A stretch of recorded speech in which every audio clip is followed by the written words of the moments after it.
right now. Well, we're here. Hi, everybody. Watch a Leaf game with Steve Dangle. Watch a Leafs game. How dare you? Plural that. Watch a Leafs game with Steve Dangle. I'm Steve Dangle. Any of you see Jackass 3? There's a stunt at the beginning of the movie where Steve-O, the line is, "Hey, I'm Steve-O, and you're watching Jackass." And he can't say it because after a lifetime of being Steve-O, he was like, why do I have to be Steve-O? And I'm here like, why do I have to be Steve Dangle?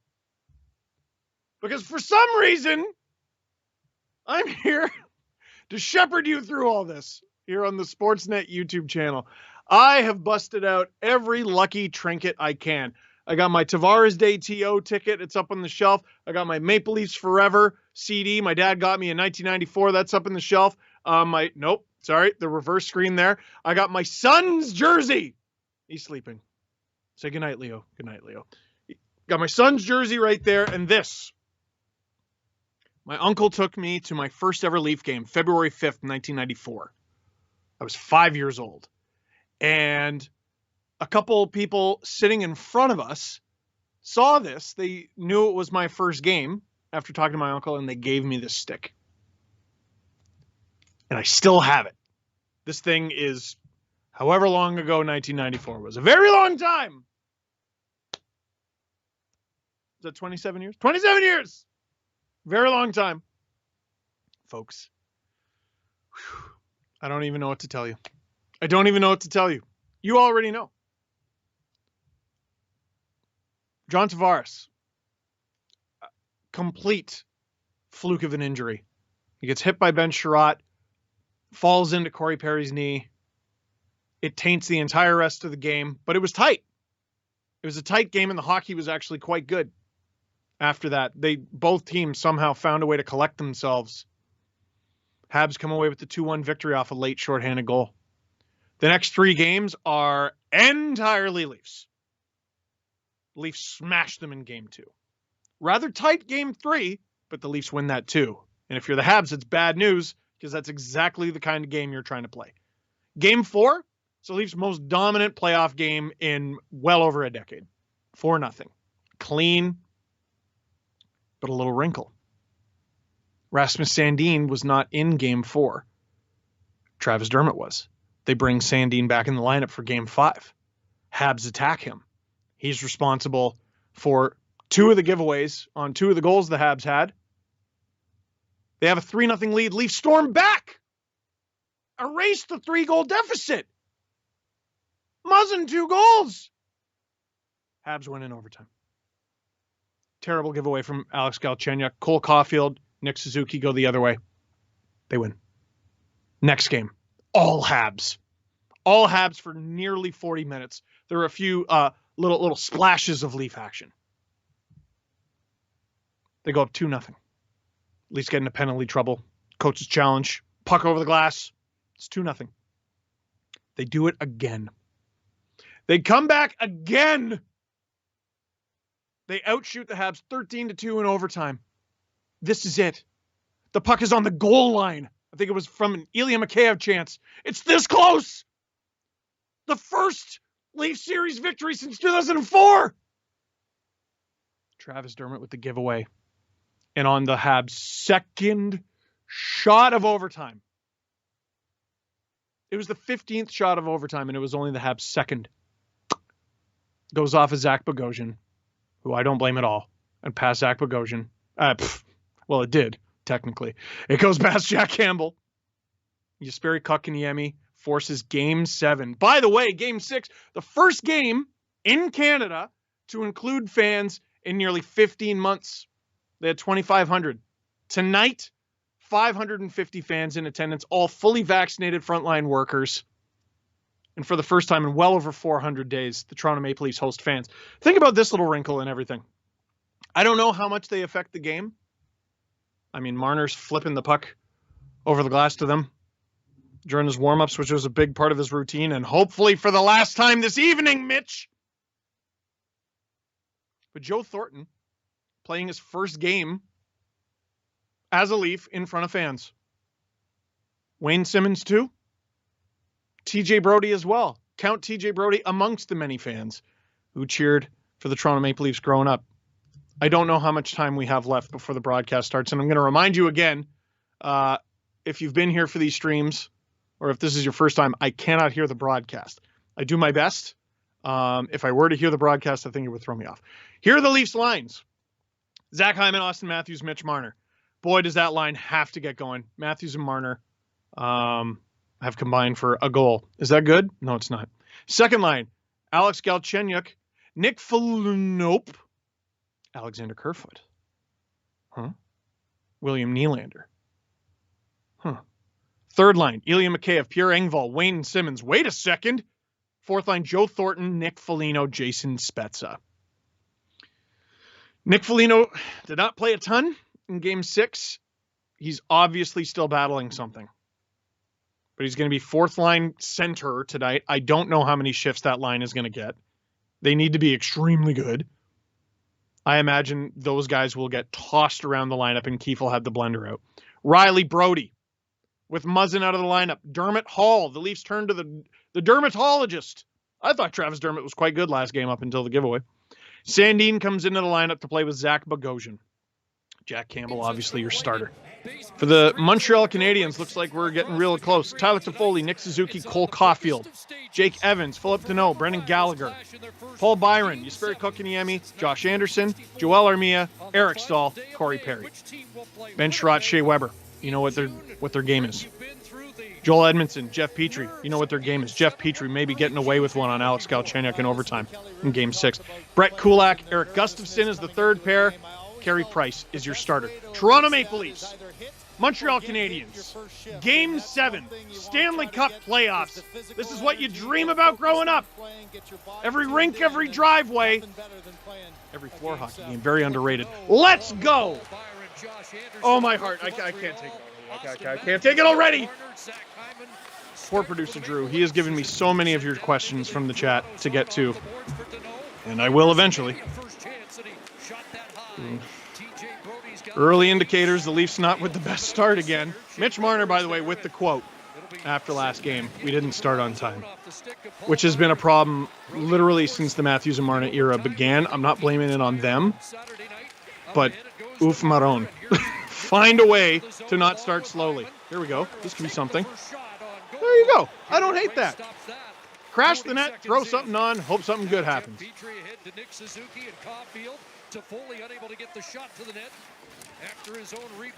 Remember, kids, it's not a turnover if you put it on goal.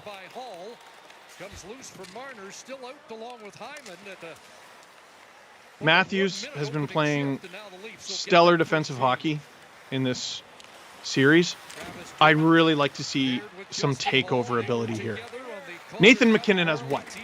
12 points through 5 games? That's a star. That's a superstar. And no one's arguing Matthews isn't. But stars perform in the playoffs. Offside. Oh, God, I'm shaking. KK says, what will you do if the Leafs lose tonight? We start with an LFR. Oh, boy.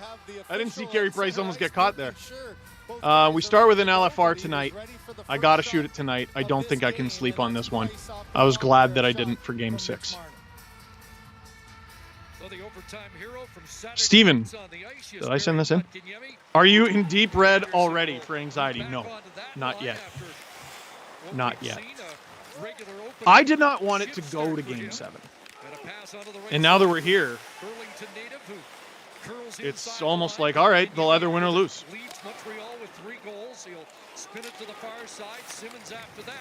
I wanted them to not go to Game 7 more than I wanted them to not lose the series. Which just goes to show you the scar tissue that Leaf fans have. And by Leaf fans, I mean me. Two guys go after the same guy. I don't like it. Leafs running around a little bit. Sandin.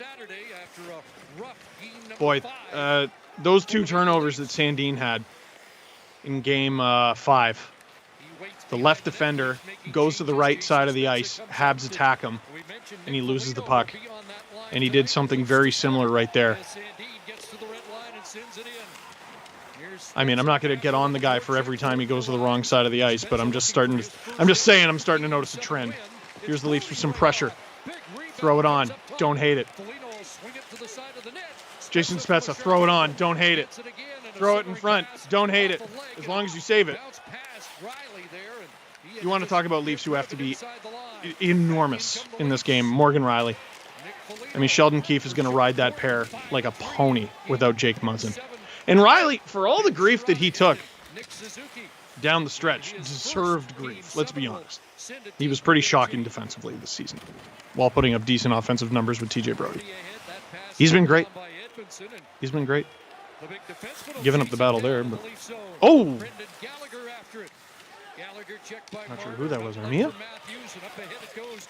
Looks like it didn't tickle. Oh! I like that from Hyman. Are you attacking the net? You're doing it right. Big hit from Willie. Excuse me. Oh, let's play everyone's favorite game come playoff time. Who will take the first penalty, and how silly will it be? Manky Man. Even if the Habs lose, should we still call this series a success? Oh, as a Habs fan, I understand. Oh, yes. Yes. Yes. No one at Sportsnet, including the people who cover the Montreal Canadiens, had the Habs winning. Not a single person at Sportsnet had the Habs winning. And one person had this going 7 even. And that was Eric Engels, who covers the Habs. But he even still said the Leafs in 7. Maybe this is how it had to be. Maybe this is simply how it had to be. Like a sick part of me wants the Leafs to play the Bruins en route to winning a cup. You know what I mean? Sick part of me. Twisted, sick puppy part of me. Maybe they have to win a Game 7.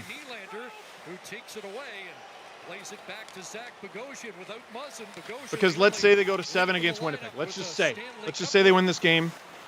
Or let's say they ended up winning it in 5 against Montreal, right? They completed the comeback. Next round, they go 7 to Winnipeg, and people go, yeah, but Game 7. Oh, boy! Oh, wow! Oh. Jack did the meerkat.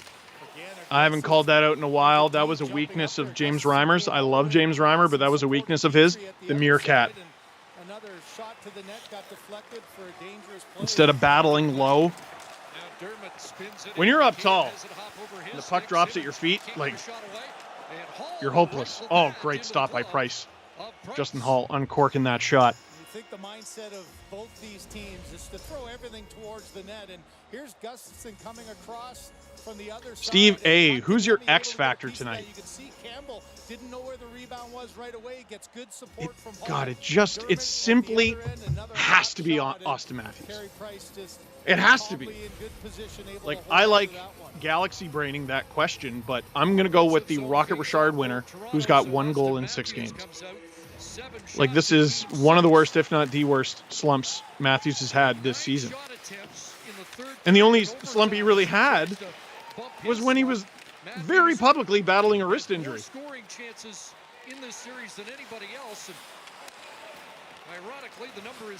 Not the greatest giveaway. There's Matthews again being physical, but he's so far back. I want him on the other side of the puck. I know he's got to take care of that side of the puck. But this line is not supposed to be here. They're supposed to be there.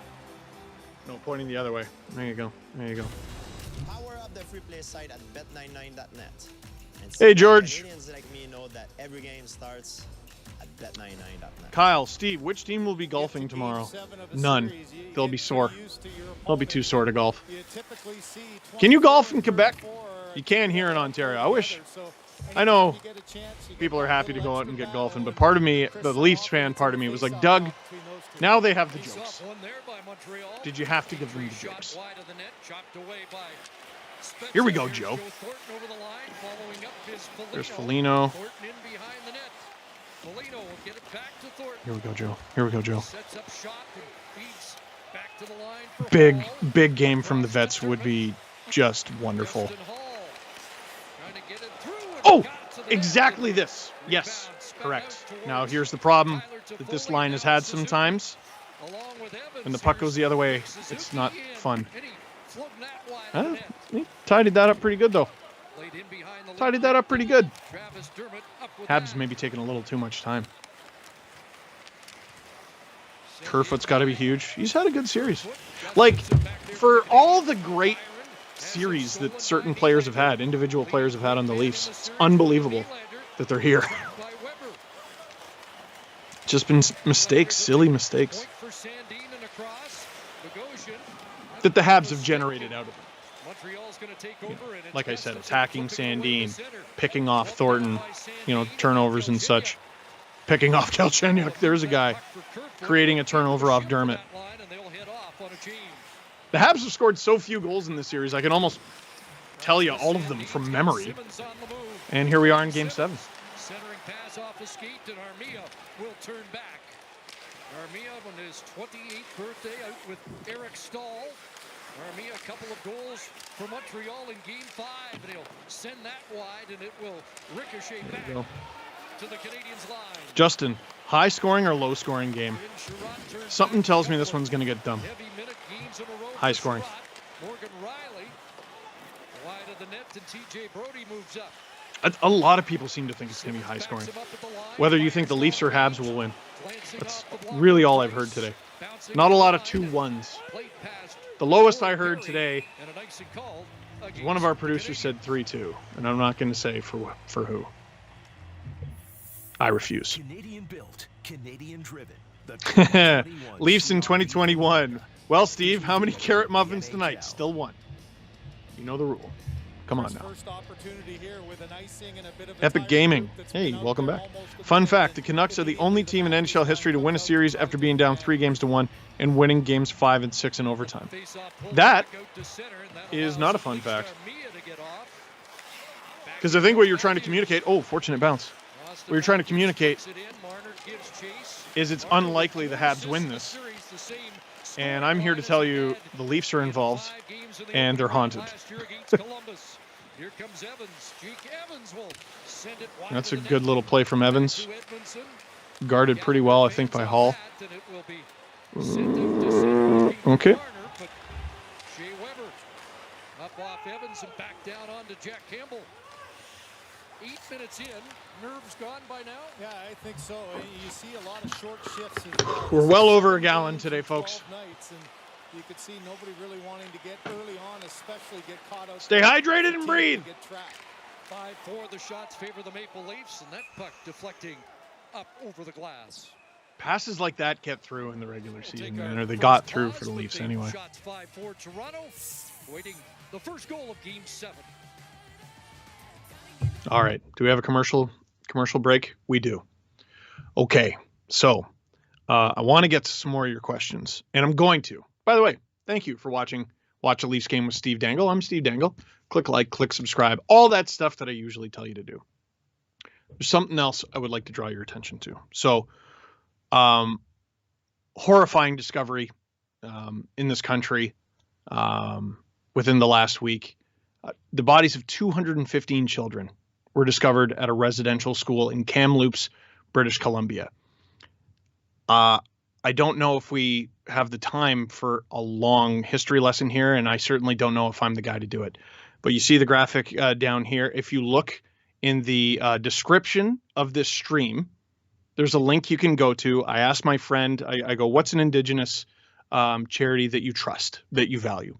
And he pointed me to this one through Canada Helps. So the link, rather than say the whole long name, the link in the description, just click that, donate. I donated just before the stream began, tweeted it out.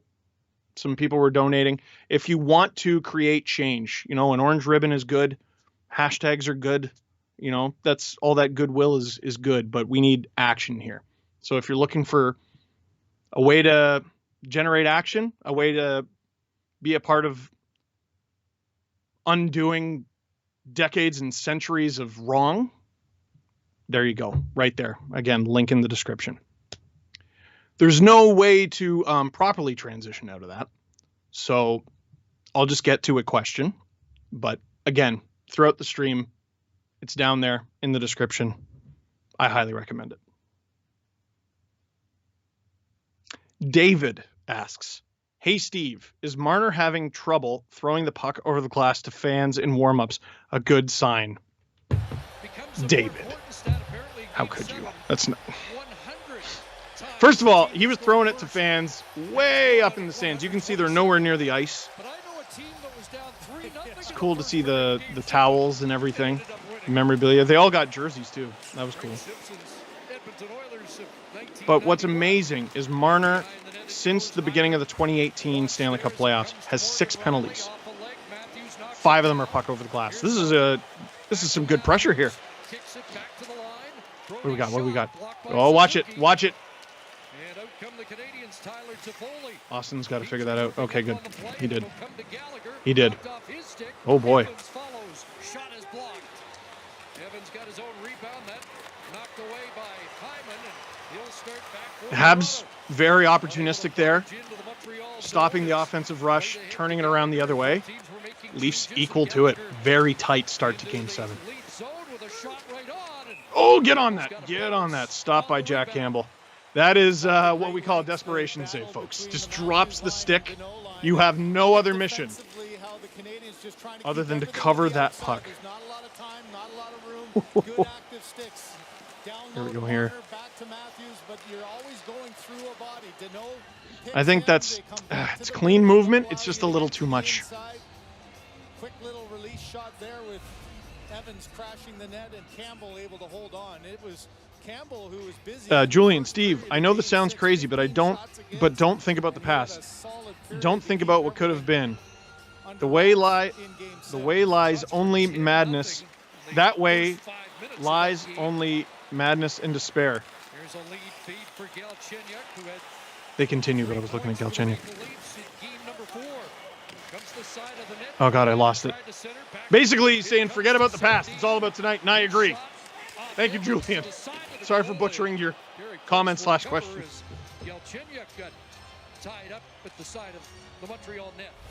I mean, it's a great point.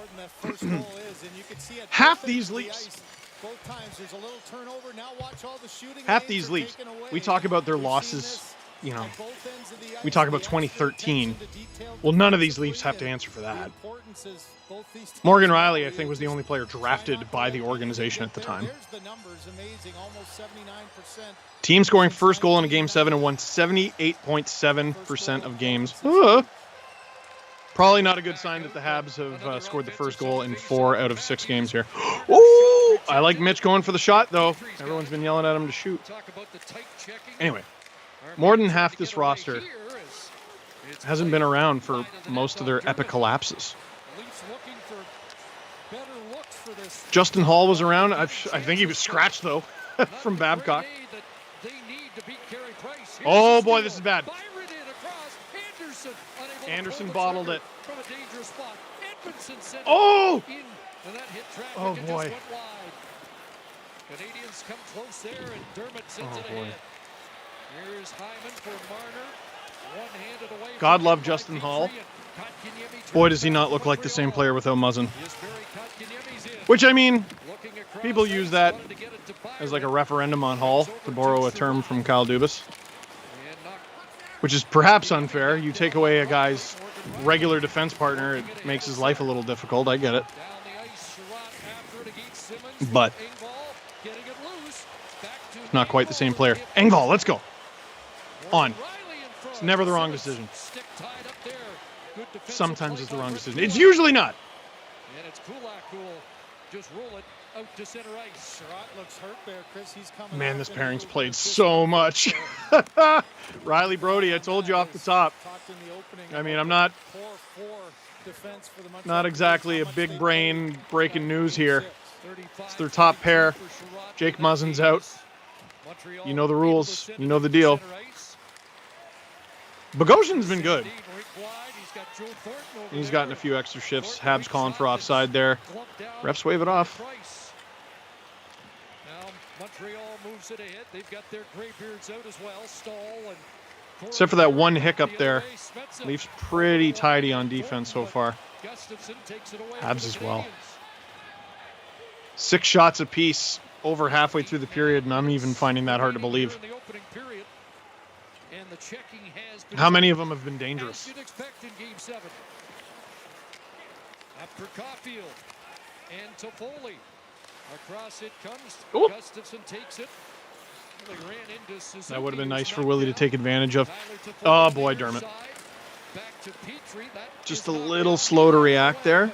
And that happens with him. I noticed that happened to CeCe so often last season. He was so often the last guy to react to the play. Both teams have made changes as Justin Hall has roomed up. And it's not even necessarily it screws you up defensively, but like the Leafs could have had a really nice offensive opportunity there. And it didn't manifest because he didn't see it. Like, who are you passing to there? All back to Dermott. Up ahead, Hyman is watched closely at the line. Leafs can't gain access. Now they're in, but they're on. Oh, offside. Okay. Well, bouncing puck can be difficult for defenders, but it can also hurt you offensively. There's a bouncing puck that gets poked through by Byron. The saucer. Here's Hall losing it. Danault to Anderson. It's a... Oh, boy, it's a good pass, too. Oh, it's a good pass.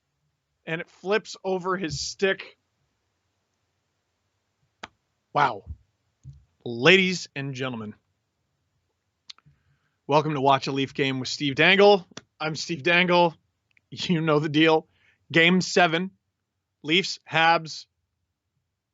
This is what you dream about. Floor hockey, driveway hockey, road hockey, ice hockey. How many Leaf fans growing up cheered about this exact scenario? You know all the kids from the hockey sweater? That's what they were reenacting.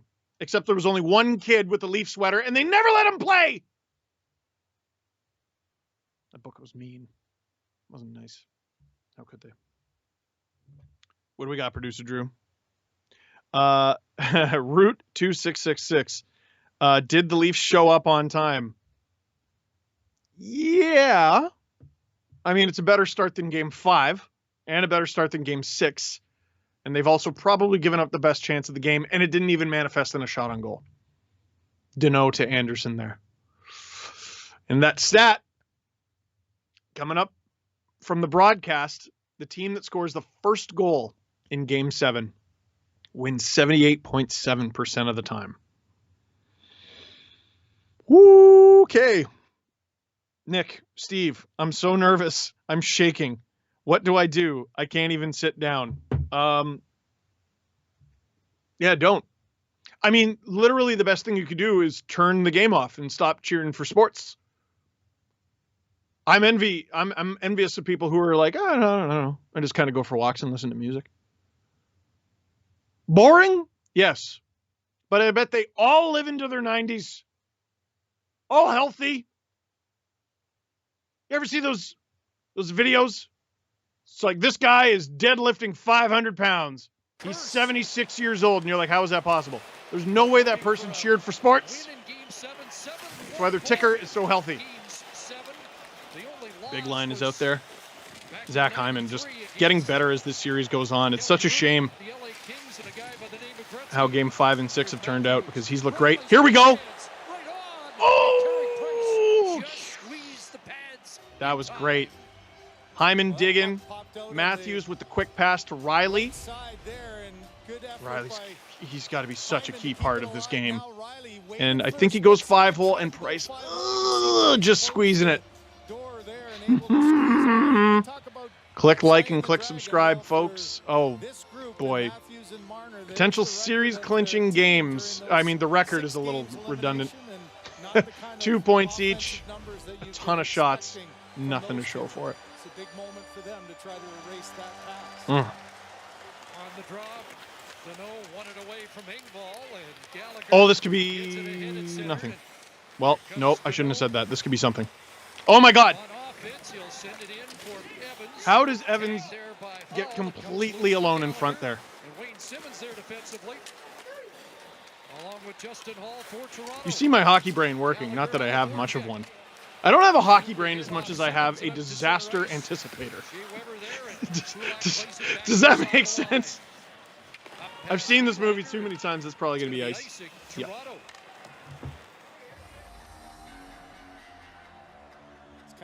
Producer Soup texting me. I go for walks and watch music. Yeah, I go for walks and listen to music. Yeah, but you also watch sports, so it cancels it out. You go for walks and listen to music to recover from watching sports. This isn't hard. Some people just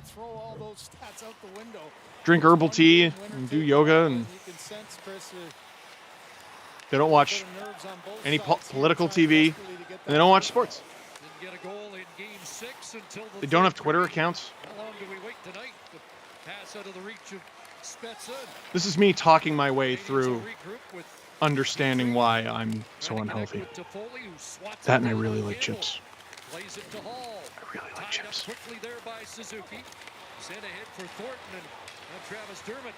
Oh, how are you spinning? You're banned. Dermot, you're banned from spinning. Bad Dermot. Gustafson rink wide, too far for Caulfield. Greg, you noted they're getting Gustafson into the game quickly for Montreal. Armia. Oh, that's a nice stop on Armia. That's a good battle from Armia to get that shot off and a good stop. Very close to offside. They're offside. Again, I can't hear the broadcast. Close though. Close though. Game 5 with a pair of goals. Testing. Producer Soup, don't diagnose me, bro. Hey, I've hung out with Faisal. I've hung out with Dr. Faisal Kamisa, and he knows what he's talking about. Oh my goodness, we have 30,000 people in this chat right now. Listen, whoever wins tonight, they're going to play Winnipeg. And after that series is done, Leafs or Habs versus the Jets, after that series is done, the North Division will be done. We'll have a North Division champion. I already talked about this. A company that shall remain unnamed sent me a Toronto Maple Leafs North Division champion shirt because they finished first in the regular season. I cannot wear it unless they win tonight and they go on to beat the Jets. I cannot wear it. But I want to get your thoughts, chat. I want some thoughts on the North Division. Most people seem in agreement. We shouldn't do it again. I don't know. I think you like it a lot more if it's not 9-10 games each against the same team. Listen, they couldn't exit the border. That made things kind of difficult. If they're able to, would it be better? Let's say it's 4 each against the Habs and the Oilers, and your team gets to play the Leafs, whoever's watching. I think you might like it more, but I want to know what you thought about the season that was in Canada. People obviously got an appetite for it. Here they are in the stream. Sportsnet set a record for viewers during Game 6, and it's only Game 6. Oh, mask fell off. Woo! Okay, so someone was messaging me, there won't be a single Habs shirt in the building. The Leafs will see to it. And I'm like, they're not monsters. Like, I'm sure they would have preferred to have Leaf fans in there and everyone got Leafs jerseys. But, like, I'm willing to bet even that person wearing a Habs shirt got a Leafs jersey. And they'll give it out. They'll give it away to a friend. This could be something.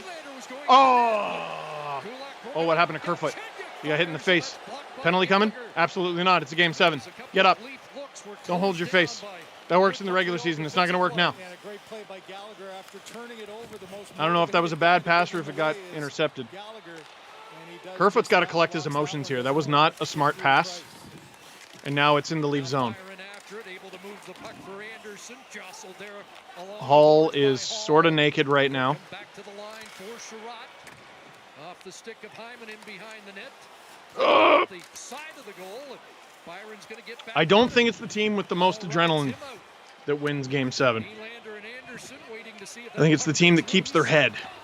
You saw Hyman looking at Dermott there, and I willed him to not do it. I'm glad he didn't. I telepathically was like, Zach, no, don't do it. Matthews turns back and now Morgan Riley. You ever think you can help with your mind?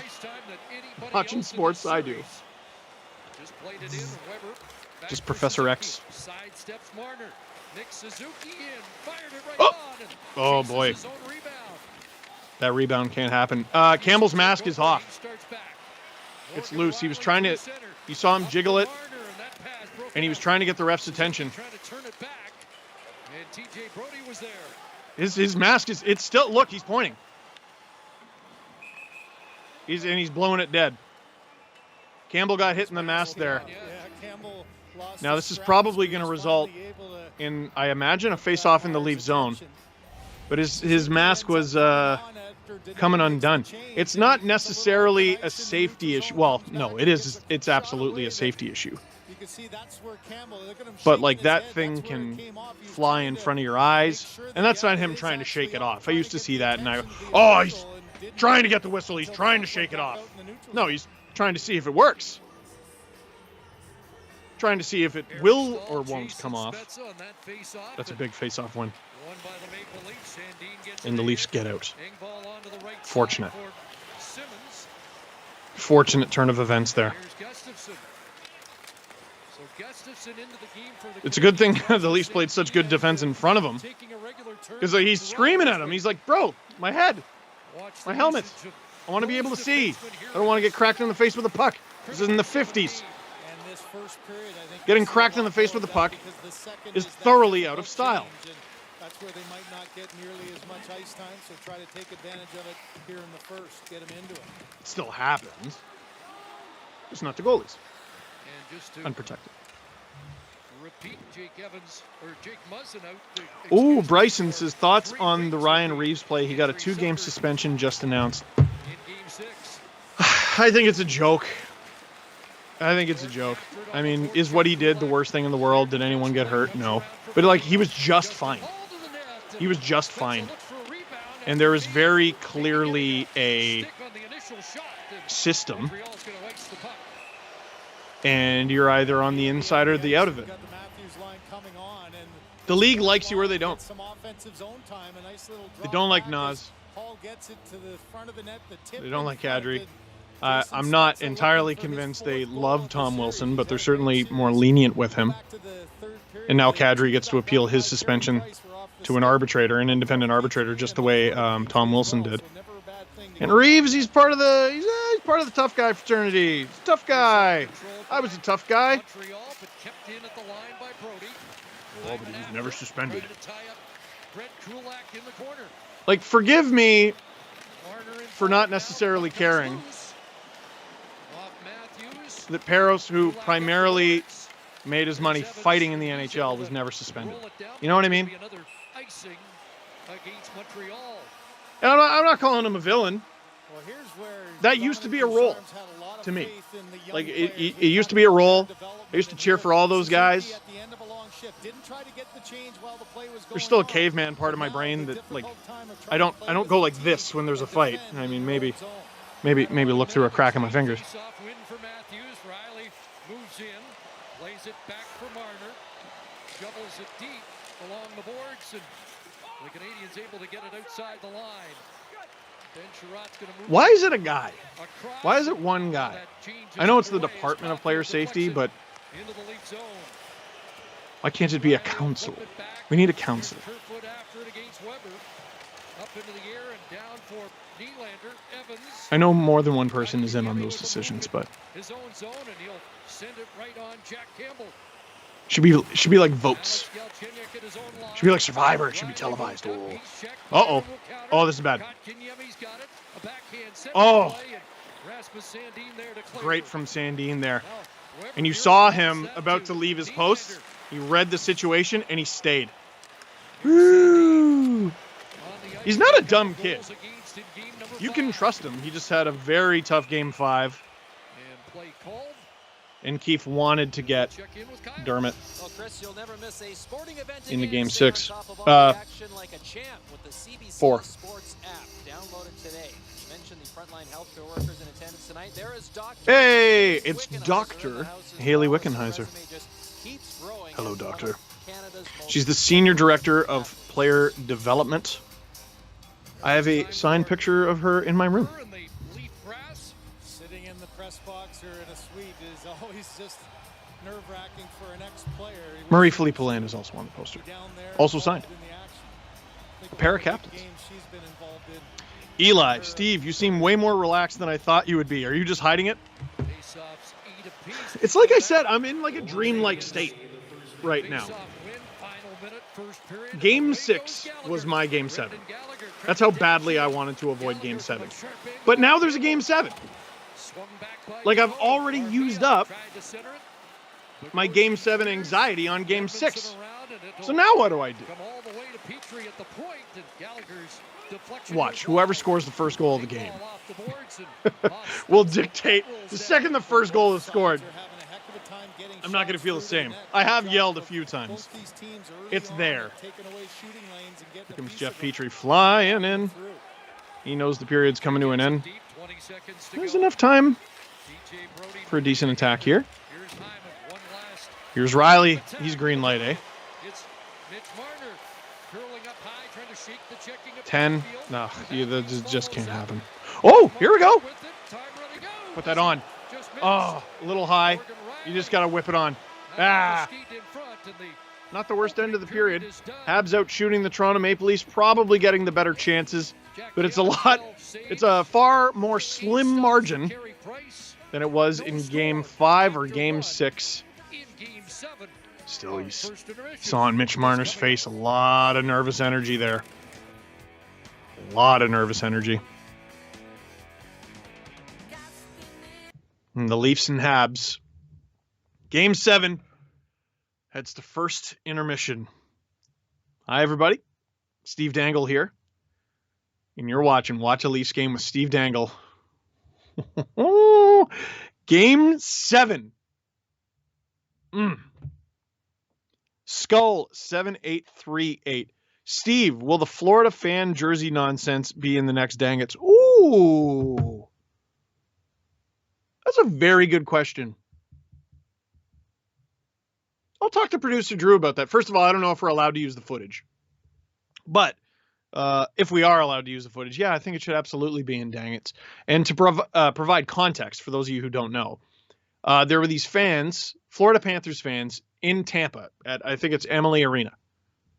And they were in a section that supposedly only Tampa fans can sit in. There's no opposing fans allowed there. And it was like, I think it was a father and his son or a father and his daughter. I'm not sure. And like security comes over to him and like gives him a tough time.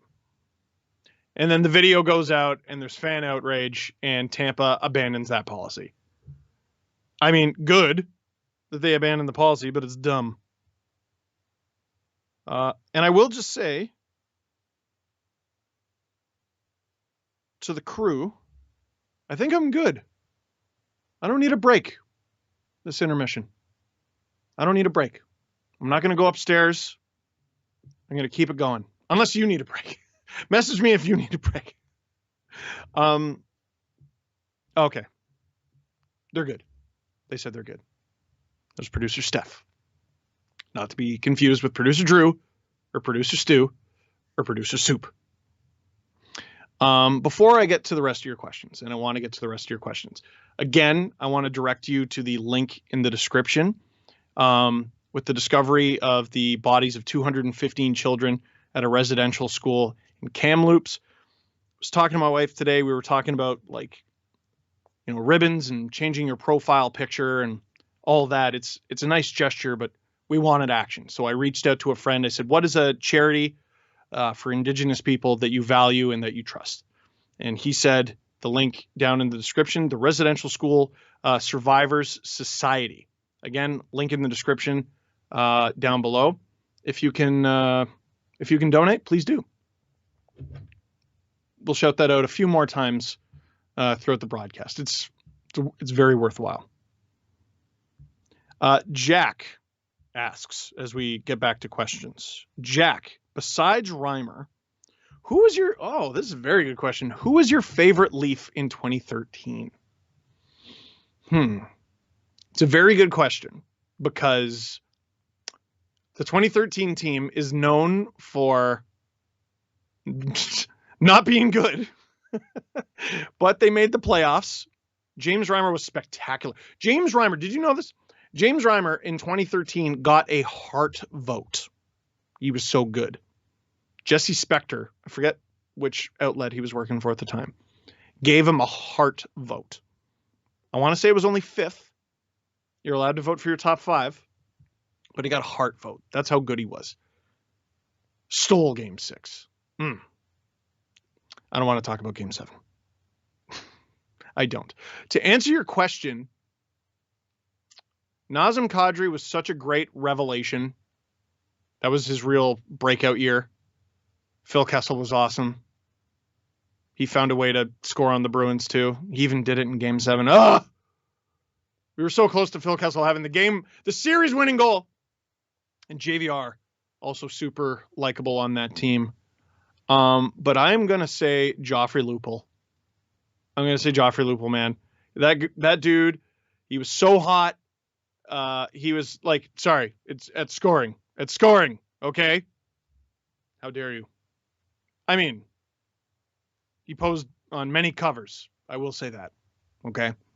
But he scored so many big goals. I want to say he scored the dagger goal against Ottawa that punched the Leafs' ticket to the playoffs. I can't remember if it was that specific season, but he did the jersey tug. I think it was at an All-Star game. I want to say it was in Ottawa. That dude bled blue and white. It's such a shame the way it ended for him in Toronto. But that dude was a fun Leaf. Man. Really popular. There's still a lot of Lupul jerseys.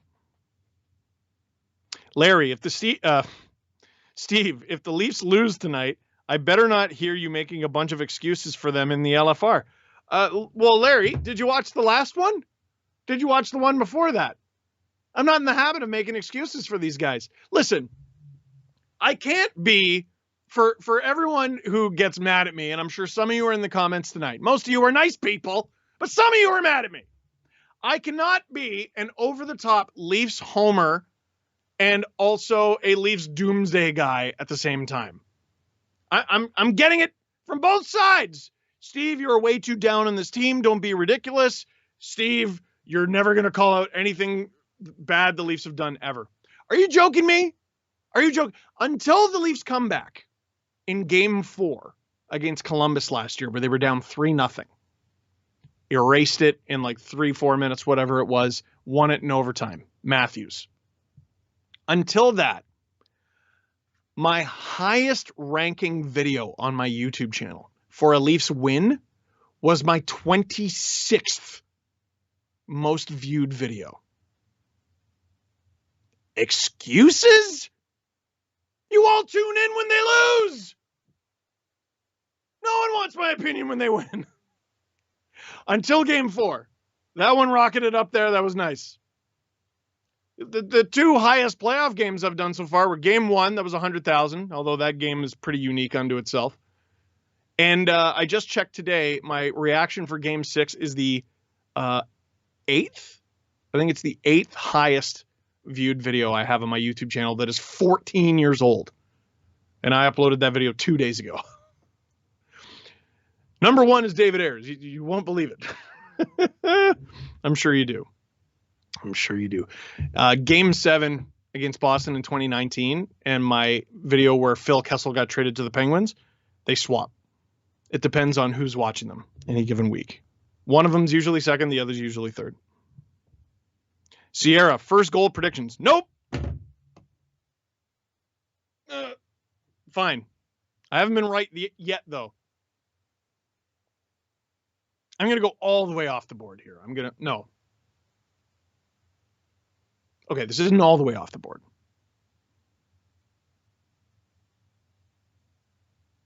Engvall. I'm going to say Pierre Engvall. He's sniffing. He's sniffing. He's in there sniffing around the net. I almost said Thornton. I almost said Foligno. I feel like they have the right idea tonight. They're not necessarily the best line by any stretch of the imagination, but they have the right idea. They're going into the net, and I think that's how you beat Carey Price tonight. Emily, Steve, what is the most obscure Maple Leafs hockey fact that you know? Oh.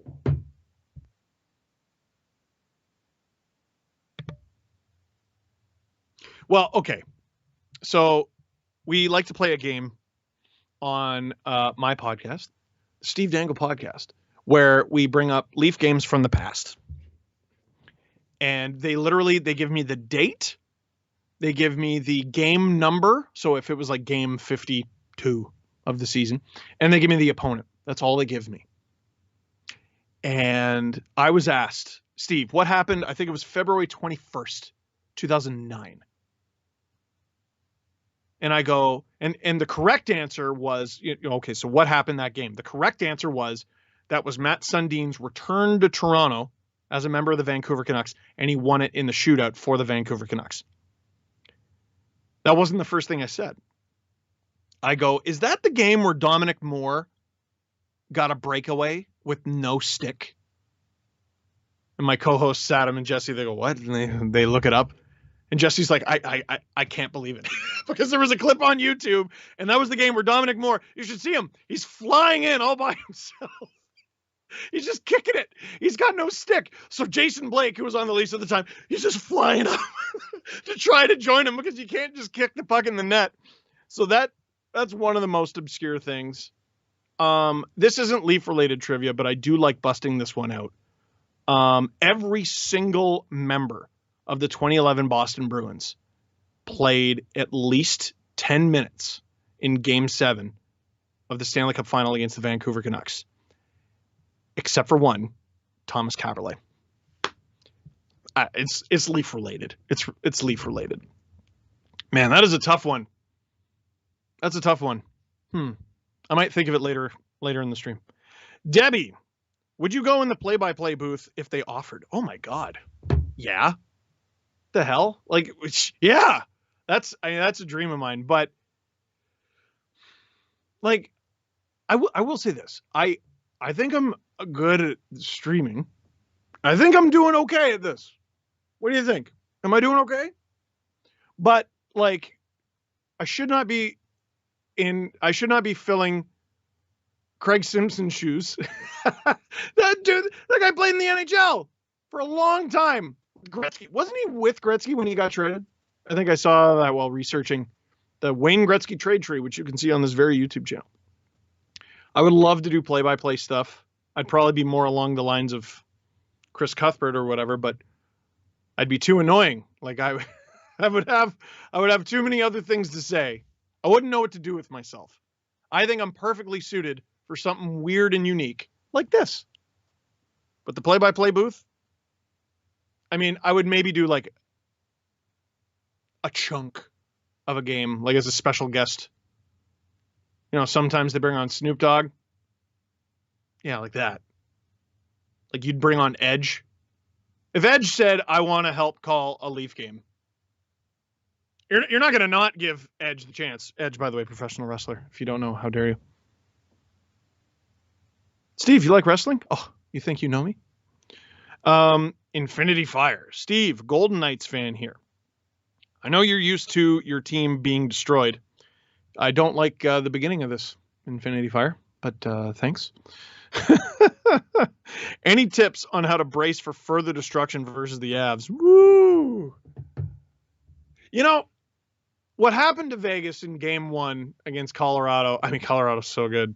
So good. They were my cup pick. Yes, they were, Producer Drew. Yes, they were. I don't care if you call that a jinx. They're my cup pick, but I thought this would be a very tight series against Vegas. It still could be. Remember when the Leafs won 5-1 in Game 2? Series don't always stay the same from game to game, as it turns out. I remember 2018 against the Bruins. I was in Boston. I want to say it was my first playoff game on the road. And the Leafs lost like 8-3. Curtis McElhinney was in net for Freddie Anderson like less than halfway through regulation. It was disgusting. They got killed. It was not good. And I remember being like, oh, they're about to get swept. That's it. They're about to get swept. Now, they did not win the series, granted, but they forced 7. Actually, they were down 3-1, and they forced 7 and still lost. What are we hoping for tonight? We're hoping for a Leafs win, and we're hoping for a team that overcame a 3-1 deficit to lose. It's a lot of fun. A lot of fun. I don't know what I want. I never know what I want. From my buddy Mark, who's not in the chat, but he texted me. He said, keep the beard, you're a babe. Thank you, Mark. Thanks, dude. Shut up. Mark's got a giant beard. He's got a giant red beard. One year for Halloween, he went as Yukon Cornelius. As we all should. Call me Poppy says, who is better moving forward? Calgary or Edmonton? Very good question. I think Edmonton needs to tinker. Like at the end of the day, they still have McDavid and Draisaitl. They're the sort of team that I think could get good very fast. They need to make 1 or 2 really shrewd moves. The lack of creativity we've seen there from management. Oh, it's sickening.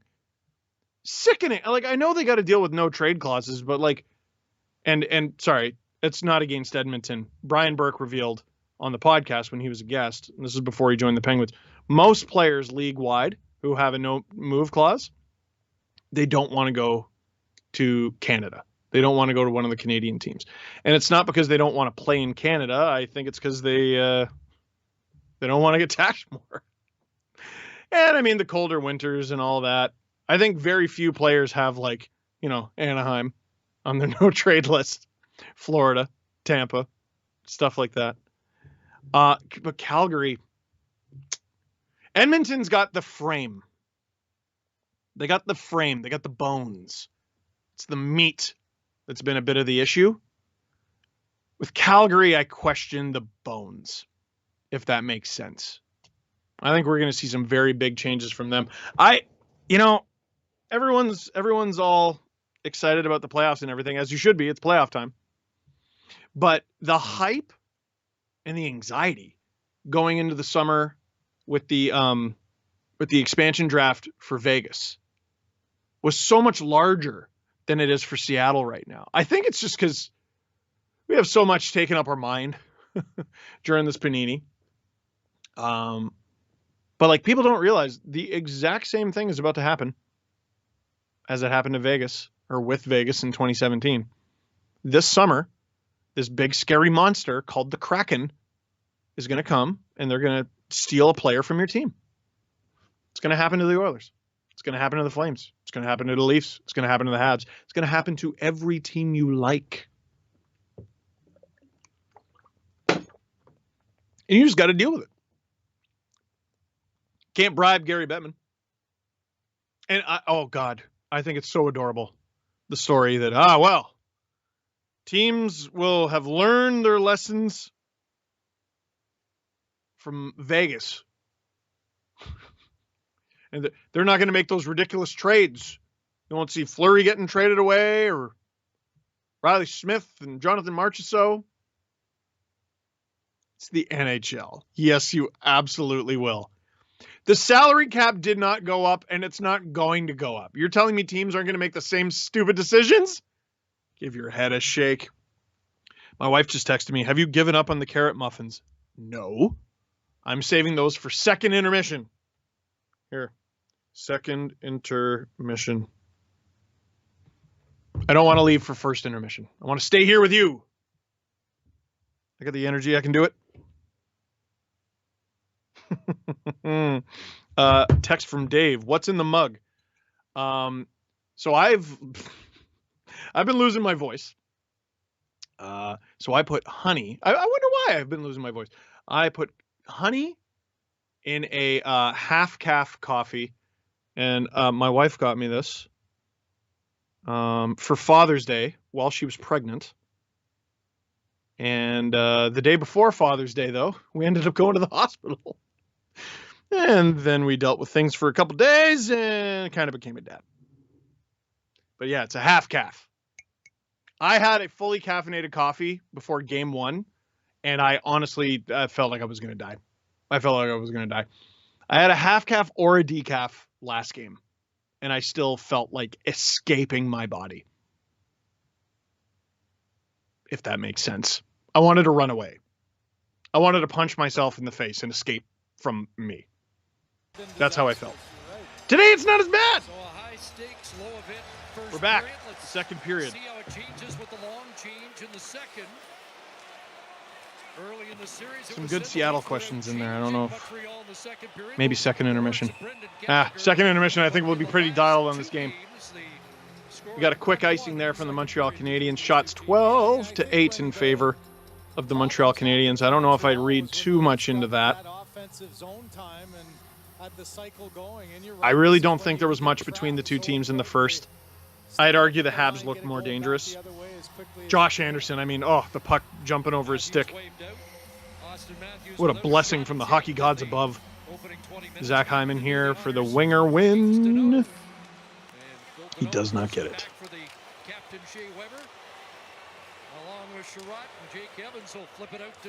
I wonder which regular... That's not offside? Okay. I wonder which regular winger takes the most faceoffs in the NHL. Zach Hyman has to be near the top. Because he takes too many on the penalty kill. Or at least he has historically. That's probably going to be ice. That's ice. 2 whistles in this line has not been able to get off the ice. Got to think they're not too tired. Percentage of time leading this series, still pretty even. Gosh, that's even. Leafs still with the advantage. The Leafs have, over the course of the series, not the last 2 games. Last 2 games have been pretty thoroughly Montreal, even though they've both gone to overtime. Over the course of the series, the Leafs have the advantage in so many categories. Price doesn't even have the better save percentage. It's unreal. If you told me heading into the series, Jack Campbell would have a higher save percentage than Carey Price, I'd say, so the Leafs swept them then. Guess not. That was almost dangerous. Okay. Behind the net was good. You were all thinking it, so was I. Justin Hall going for a little walk. Over the glass. What is this? I've never seen the ref do that. Have I just not been paying attention? Anyway. Boxy, how is your real-life hockey play coming along? Well, so I started, getting good for my standard. For a guy who can't skate, I thought I was doing pretty well. I was playing regularly. I was learning. And then a pandemic hit. And I couldn't get on the ice. Last summer, when stuff started to open up, I got on the ice. It was with about 20 people. We had to wear masks off of the ice. And I think we took them off when we were on. But it was difficult because I had just become a father and then I hurt my back. And I haven't been on the ice since because it hasn't been bloody open. I've been on rollerblades a few times. You stop at Campbell. Plays it around and now Engvall will wind it up for the Leafs. Engvall puts on the brakes at center. Ooh. Okay, Pierre. Okay, Pierre. Oh, and he put it on. Oh, and Simmonds got to it. Almost backfired on Montreal, and the Leafs are up with it. Simmonds nuts. Paul Byron's going to calm things down. Moyes, Steve, if the Leafs lose, can you shave your beard on stream? No. I'll probably do it on the LFR. Or because, I don't know. You gotta remember, I'm here with my family in the same house. Can't be burning the place down. I can't be making that much noise. I think what I'll probably do is simply I'll start the video on camera with the beard. I will leave. I will shave it. I will come back sad. This is easily the most calm I've ever been for a Game 7. Oi! Oh, no. This looks okay. Oh, my God.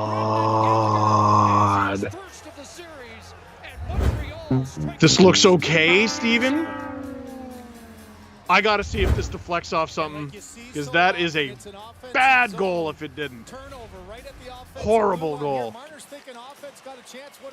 So it's a turnover here, but like, I guess Bogosian could have been more aggressive. Gave a little bit of time there for Gallagher. Got his legs moving to the outside. Now he's got that gap. One little swing. Oh, that can't go in. Campbell. You could see the swing of the stick by Matthews go into the shooting lane, but that can't go in. Late reaction, 5-hole open. Help me out if they said on the broadcast it was deflected. I didn't see it get deflected. Well, we mentioned Gallagher with the most scoring chances for the Canadiens, and now it's on the score sheet for the first time. They said off the top, the team that scores first in Game 7 wins 78.7% of the time. I mean, the Leafs have played their best hockey over the past 2 games when losing. So this is great news.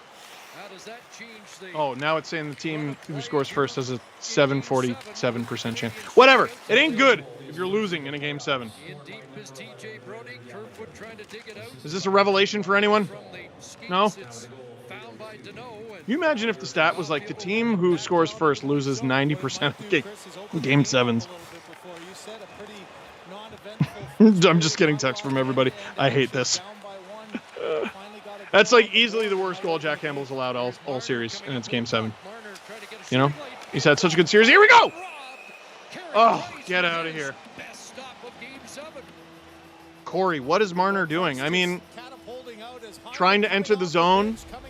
I'd have to get another look at the play. You can see in the top right corner what a play by Marner, but that one goes. I know everyone wants to dump on Marner, and maybe you're right. I'd have to look at it again. But like Campbell has to have that. He has to have that. And gets the quick release. Maybe had a little bit of time more. Gets the face wash after, but a huge save after the goal at one end. Price we would have thrown Frederik Andersen in the garbage if he allowed that goal. Especially because everyone's like, oh, Freddie's 5-hole. It's always his 5-hole.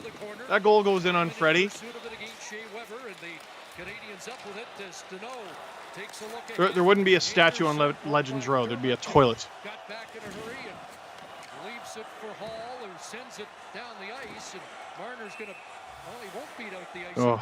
It is called icing against Toronto. There's a reason why turnovers and transition are so hard to a big defense of the big line. You're thinking offense, so everybody. Oh. Now look at how far back Bogosian is. He can't. Okay, so I was looking down and I missed that.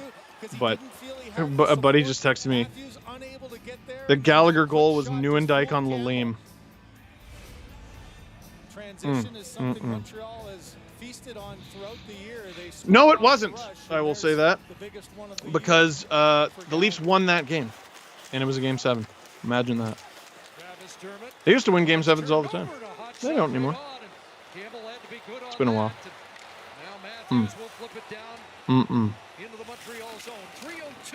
Oh, that could have been real bad. Who's that, Sherratt?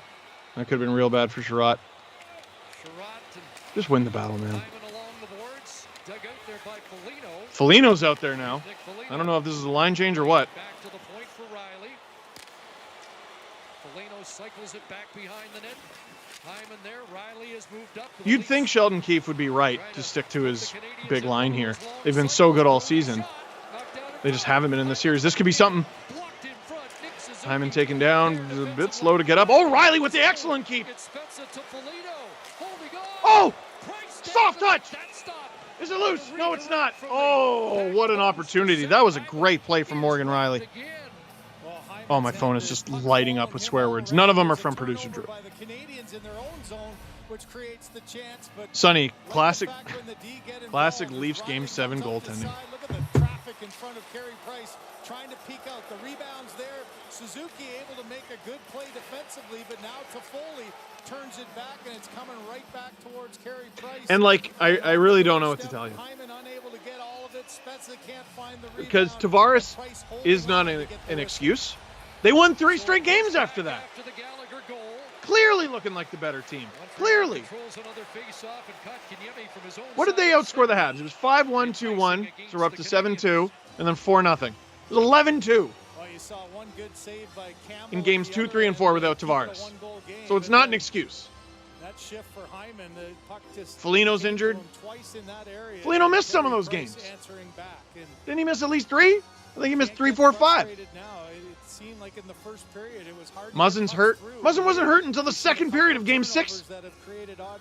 Or at least he was in the lineup. He had 2 goals in Game 5. Like, if they lose here. Oh, they didn't get goaltending. Jack Campbell has arguably been the best Leaf through 6 games.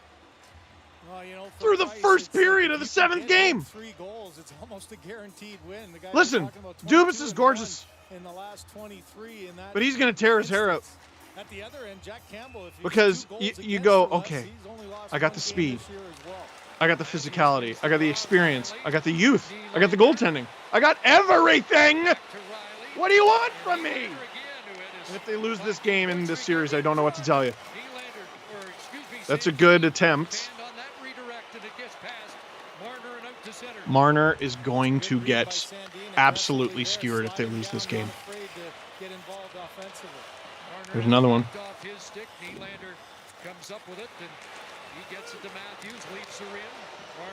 Oh my God, dude.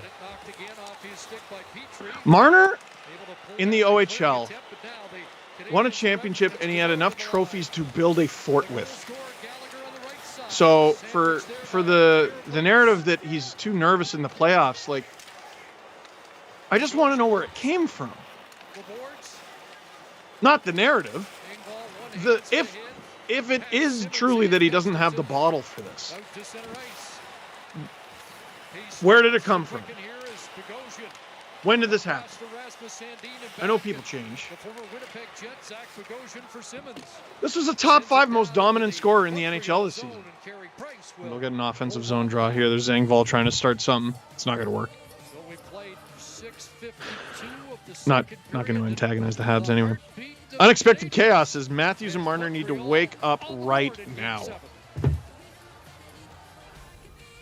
Boy, they have been utterly futile. You've been watching these streams, and I've been defending them and at least saying, well, they're great defensively. They've been great defensively. You know, Hyman and Marner have been a big part of the penalty kill. The power play has somewhat come back to life. Now they're still not scoring, and goals are going in while they're on the ice. You know, what have you done for me lately? And still, I put that goal at the feet of Jack Campbell. Hello to all 40,000 of you to watch me just croak on camera, I assume, by the end of this. If you're Kyle Dubas and they lose this, like last year, oh, did I carve him? I carved him because I hated that team. Barry, I understood the reasoning. It super didn't work. Cody Ceci, I understand it. Wanting to get out from underneath the Zaitsev contract. Super didn't work. I mean, now they don't have Zaitsev.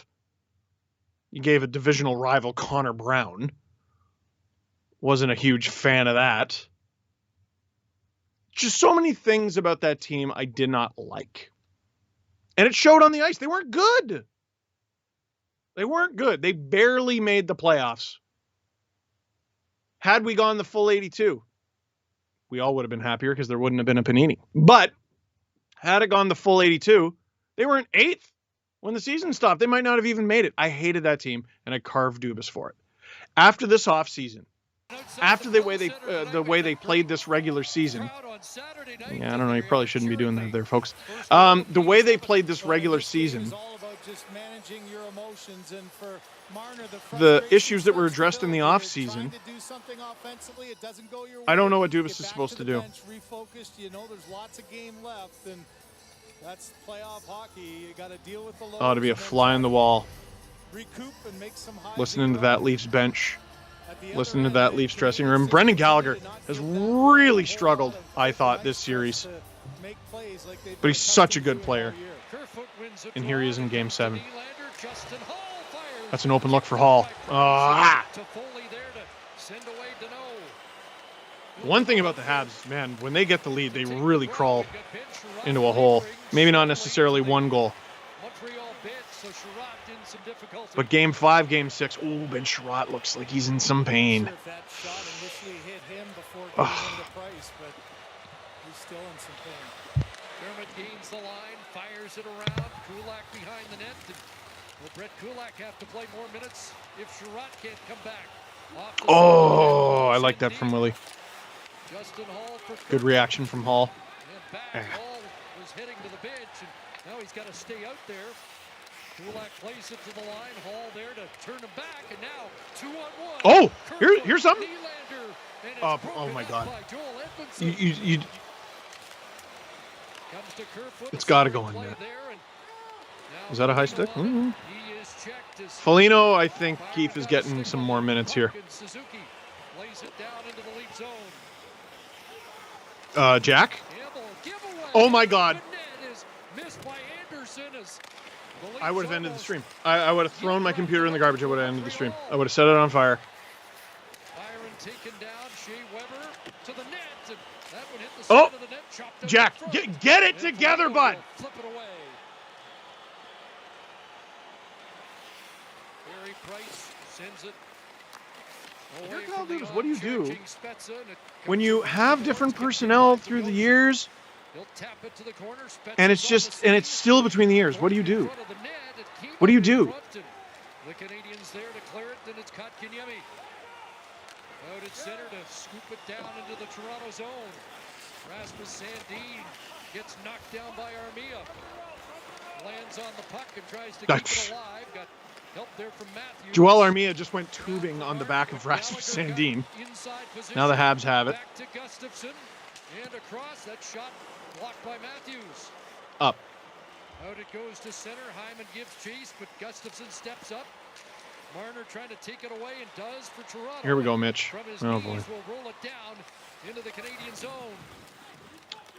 Joel Edmondson, part of that 2019 St. Louis So it's too early Stanley Cup team. for this. Starts the breakout. Gallagher gets But it. when do we have the Mitch Marner Montreal conversation? Starts to change 9.5 into this second. Leafs period. signed him long term. Great guy in the Travis Turner community. through center. Great young player. He's only going to get better. Wraps And look at him. around. Wayne Simmonds He's after rewarded first. Kyle Dubas by Engvall making trying Kyle to take Dubas it down right. off the ledge. Look at me. He's top 5 in NHL scoring. Watched by Look at Ilya me. Mikheyev. You're paying me a lot of money. Here's why you're paying me a lot of money. I'm top 5. His But they first signed him win long in Stanley term Cup with playoff. the assumption that the cap would go up. And it's not Dubas' fault there's been a pandemic. It's not Marner's fault either. But it's not going up. What do you do? What do you do? You sign that with the long term in mind, and the long term changed aggressively on a global scale. That's nothing! That's nothing! It's nothing, folks. Game 7, let him play! Woo! I'd say worst officials in sports, but I watch baseball. Campbell plays that away from Toffoli, and around it comes for Galchenyuk. And basketball. William Nylander They're getting to the better. attack. Bouncing it in and Baseball's giving chase tough. against Kulak. Big fan of John Boy. For Toffoli, and now it's Anyone in the chat watch John Boy? through center. Over the line is Petrie. I feel like I've learned baseball Pass from him. turned over. Back the other way goes Nylander. God, I miss Leaning on baseball. him is Suzuki. There Live baseball. Good defensive posture again. Here's a turnover perhaps, but Galchenyuk able to reach it. And Riley can't hold the line. gets There you it go. up. Craig, you don't spend $22 million on 2 stars that can't handle the pressure. Yeah, I mean, Boards trying to get it to Spezza. Nathan McKinnon has a staggering amount of points. I think I saw he's like Gallagher over the last 4 seasons. Here's Evans sending it wide. Over the last 4 seasons, Spezza off I think the he boards has for Thornton. 66 points in 45 Trying to playoff connect games. with Foligno. That's a star. Knocked down in front That's of a the star. Montreal bench, and Riley will take charge. Lead feed. Here we go. Austin Matthews off the post. Oh! Has Price got a piece of that? You can look off Jason Spezza if you win the Rocket, but not if you only have 1 goal. Pinching Justin Hall. The Leafs are getting their opportunities. They're getting behind the Montreal Away Canadiens. comes Evans. This game is not over. Inside the Leaf zone, but Sandin puts a stop to that. Just over halfway through regulation. The game's not over. But they're losing, so forgive me for talking about like it is. Kotkaniemi will flip it down the ice. That can be enough for icing. It is against Montreal. Boy, Game 7 is all about just trying to create. I don't know if it's confirmation bias or not, but Marner looks awful. Like, does hit the foot of Sherrod. Look at his reaction. A little and if you're Keefe, oh my God, I can't believe that didn't go in.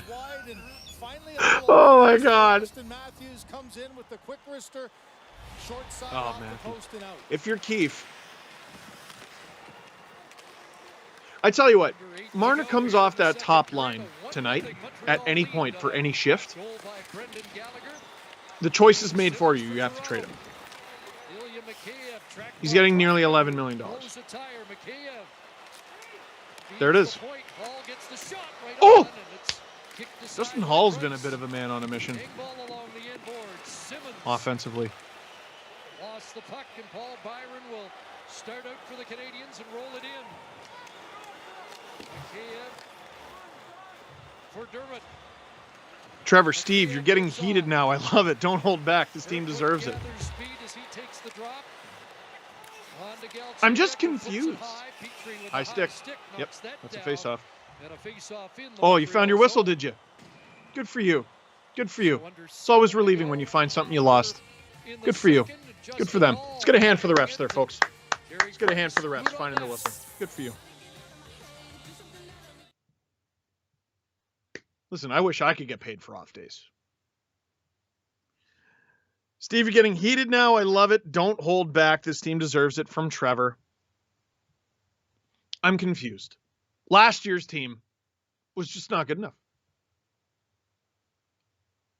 This year's team so clearly was. Until 3 games ago. What? I don't even know.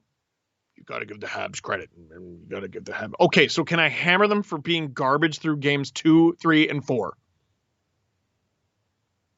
Like, the only game they won through the first game, or through the first 4 games, was one where the Leafs lost their captain from a fluke injury.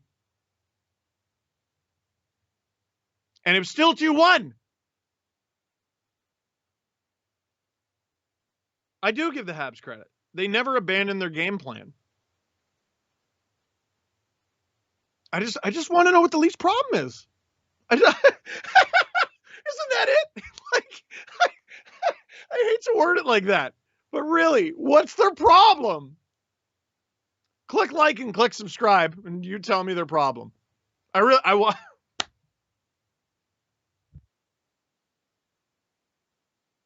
Like, what are people saying is the issue? Because whatever the issue is now, you got to remember it was not there games 2, 3, and 4. It wasn't there during the regular season when they killed everybody that they played.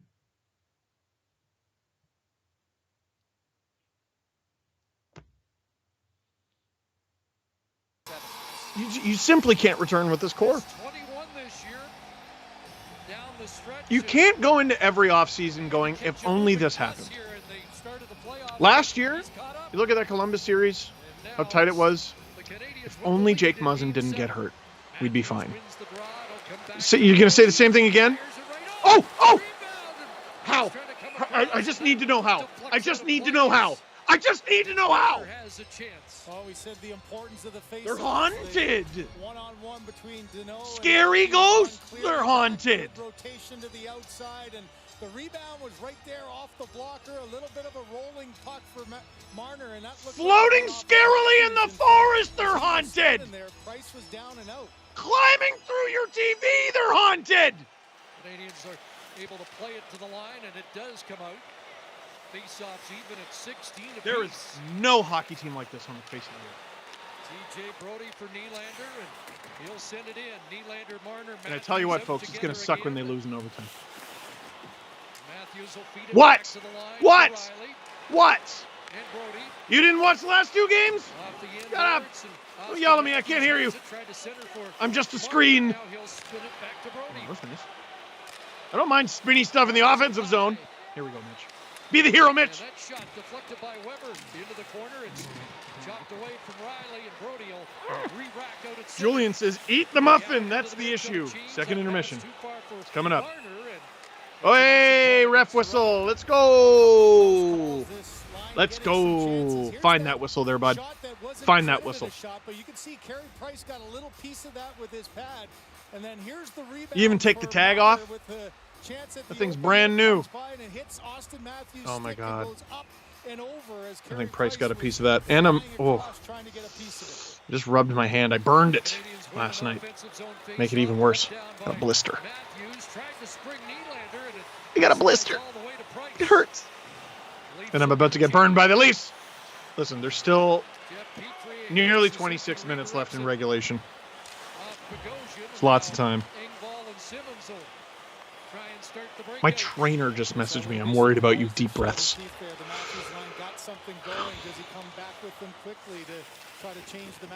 No, I don't go see a trainer. Oh, nasty behind the net. We FaceTime.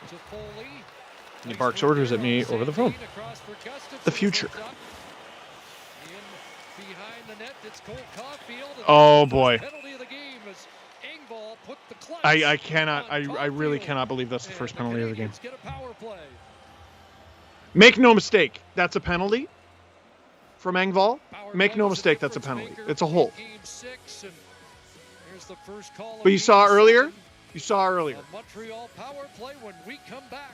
Okay, that's okay. Sure. Welcome to Watch the Leafs game with Steve Dangle. I'm Steve Dangle. The Montreal Canadiens lead 1-0 in this Game 7 over the Toronto Maple Leafs. And the Leafs are about to go to the power play. No, they're not. The Leafs are about to go to the penalty kill. Steve, would you get in the play-by-play booth? Well, you watch these streams and get the impression I'm up for it. Yeah, this guy will be great. He won't make any mistakes. Listen. It's a penalty on Engvall. It is. It's holding. But earlier tonight, we were told loud and clear holding's allowed. Why? Here's a question for the chat. Like, salty or not. Okay? For Habs fans, for Leafs fans, for whoever's watching. Why aren't the refs available to the media? Why? Why isn't there a report that comes out like they do in the NBA? The NBA openly roasts their officials. The NBA will change the score of the game because they miss something. I remember getting back to my seat one game and I look up at the Jumbotron. I'm like, the score changed. Because there was a 3 that was awarded a 3 that wasn't a 3. And they made it a 2. No. Once the puck drops. No. We just got to be wrong and sit in our wrongness. Remember the Hurricanes and Blue Jackets, that little saga? Where what was it? They canceled the penalty for the wrong challenge. They canceled Tortorella's penalty for getting the challenge wrong, I believe. But the goal stood.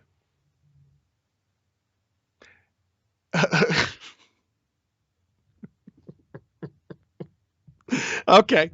Yeah. Good league. Good league. Chris, do they need to put the Marner line together for the rest of the game? I think you meant Willie Matthews Marner? No. I want to see Hyman, Matthews, Willie. And I do not care who you put Mitch with. I don't care. Leafs on the penalty kill here. About 25 seconds gone. There's Mitch on the penalty kill. I mean, he's been good on the penalty kill this series up until last game. That was close. Oh, there you go. 2-0. Corey Perry.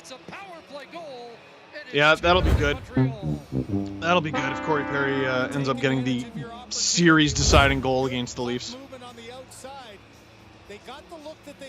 I can't believe how many people are watching the stream right now. Right about 50K. Oh, there's a bunch of deflections there. Oh, that wasn't the goal. Sorry. You see how calmly I'm handling this compared to Game 6? Jesus, it practically hits Corey Perry in the downstairs.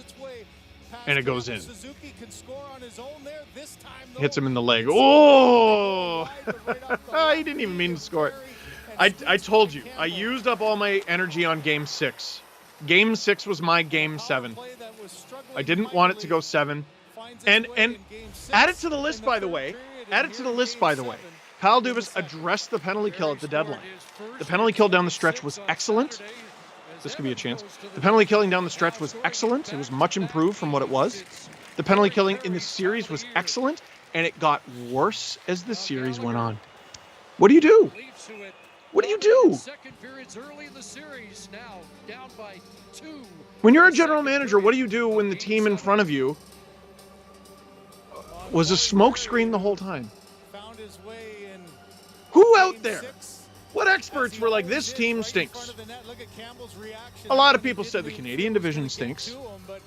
A lot of people said they won't make it past round 3.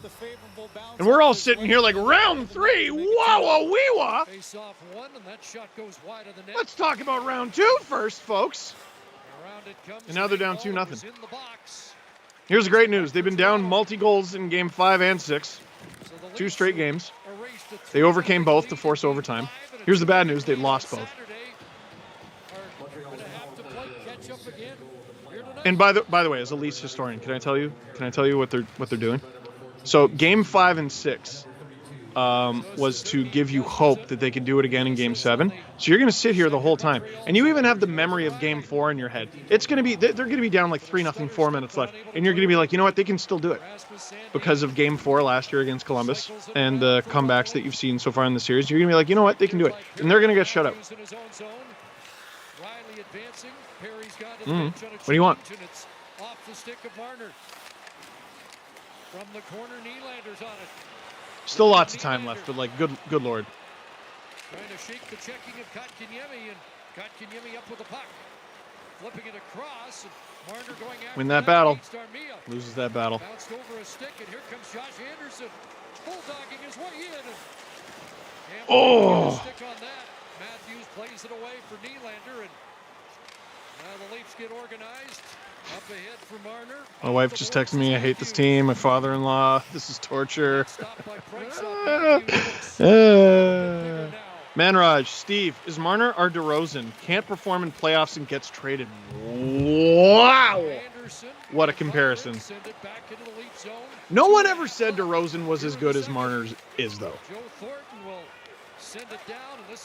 Basketball, hockey comparisons are tough. There's an icing. That's good.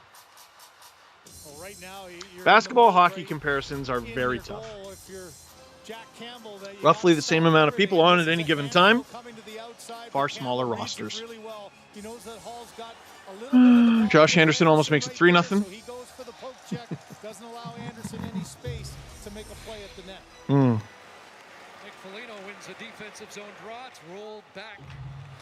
Nelly, Steve, no one is taking an $11 million contract with a flat cap. Won't get value for Marner. Eichel's getting traded. And he's got like a pending surgery. People still want him. Here we go. Or a potential surgery. Supposedly the Sabres want him to rehab. But that's a whole other kettle of fish. This could be bad. That's a big stop from Campbell. Big stop from Campbell. Remember that one, folks. Big save by Campbell. The Leafs counter. Brody trying to barge in.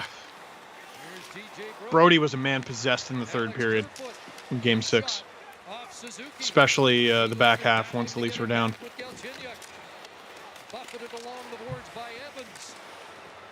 And it's played past Sandin and out. He'll scoop it back in. Leafs will have to tag up. Minute 20 to go in the second. You got just over a minute. In the game where your goaltender can create a spark, and Campbell might have just done it there, kept it a 2-goal For second intermission. I will actually go for a break this time.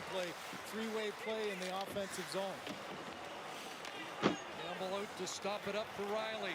Minute left. Second Thank you period. to everybody who's joined. Please click like. Please click subscribe. Like, what is that? What is that? What is that? Literally, what is that? The goaltender did. You've seen a couple of times handled well. Caulfield stops up. The puck gets This turned team's over. torture, Now bro. you got 3 in the zone. It's cruel. It's cruel and unusual. And with Brody down. If you don't feel bad for me and if you don't feel bad for Leaf fans right now, you should be on a watch list. Like, this is torture. This is cruel and unusual. You don't feel bad for this. You're a sociopath.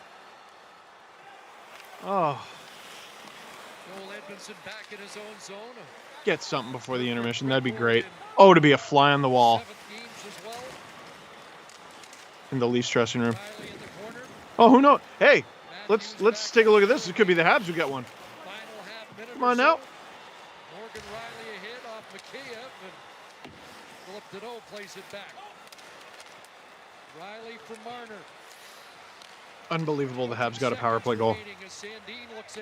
Unbelievable that's the only penalty of this game. Unbelievable. You gotta laugh! You gotta laugh! What's the other option, folks? The other option is be miserable. I choose to laugh. Hyman spins off one check. And then has it knocked There's off no the one. stick by Sherratt. That's going to do it. Well, they're going to whistle it with 0.2 to go, and we've got a penalty, and the Leafs are going to start the third period on the power play. Joel Armia is getting the call for interference. 0.2 seconds. Oh, hey! I didn't realize there was a penalty coming. Hey! Yes, that is. That certainly is. Hey! That play would have just gone away behind the net had it not. So what an opportunity here. Good for you. Let's see what they can do with this 0.2 seconds. Campbell on the bench. That's hilarious. After 0.2 here. What is the point of this? Are you putting time on the clock? On the bench for the extra attacker. What is the point? But just 0.2 of a second for Spezza.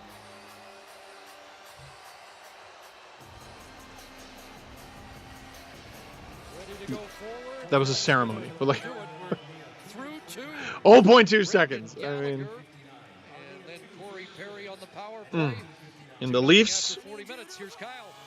Chris, in keeping with the theme of the night, Corey Perry said his favorite part of the playoffs is Who had a 3-1 lead in this series, who erased a 3-goal deficit in Game 5, who erased a 2-goal deficit in Game 6, and it is loud once again in Montreal outside of the Bell Center. inches away from winning it all in Game 6. Puck practically on the goal line. Head to second intermission, down 2-0 at home in front of Montreal Canadiens fans. Had to pack the building with fans. Got to make it feel authentic.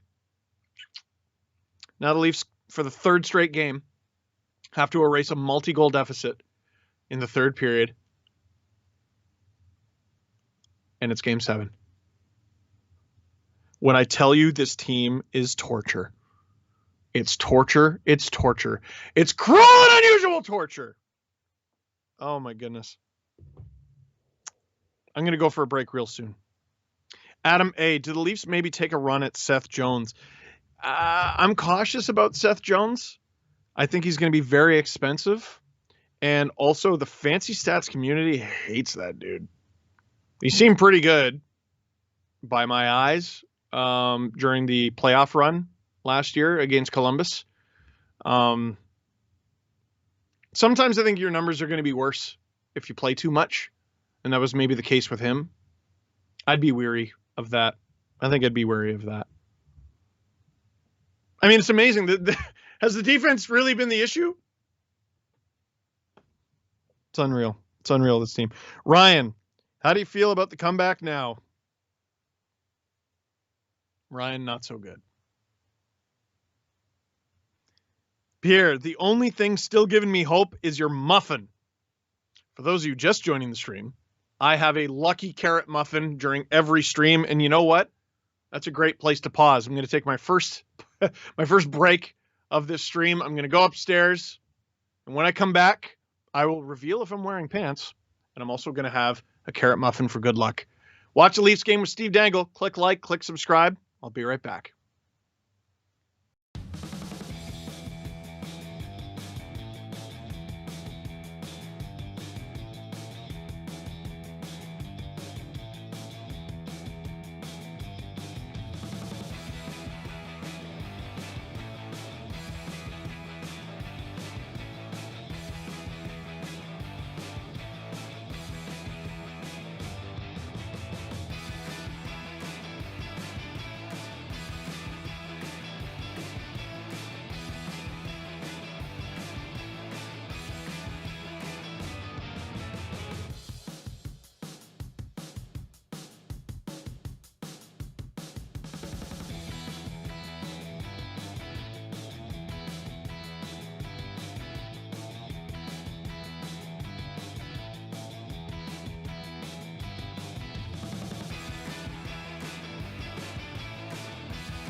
Hi, everyone. Welcome back. No. Let's go. Listen. They're down 2-0 in a game 7, heading into the third period. That means they're probably going to lose.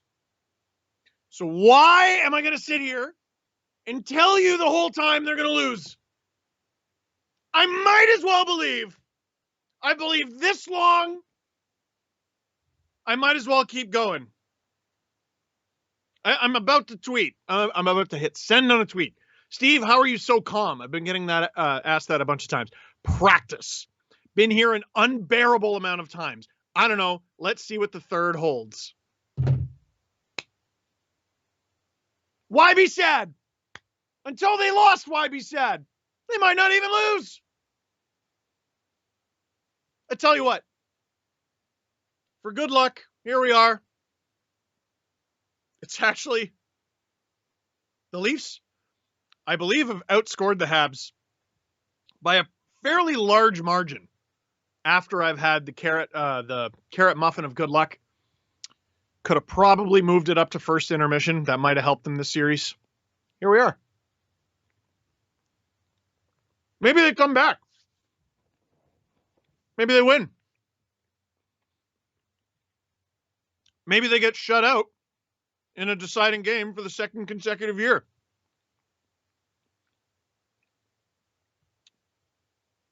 When Nazem Kadri got suspended the second time with the Leafs, it was the last time.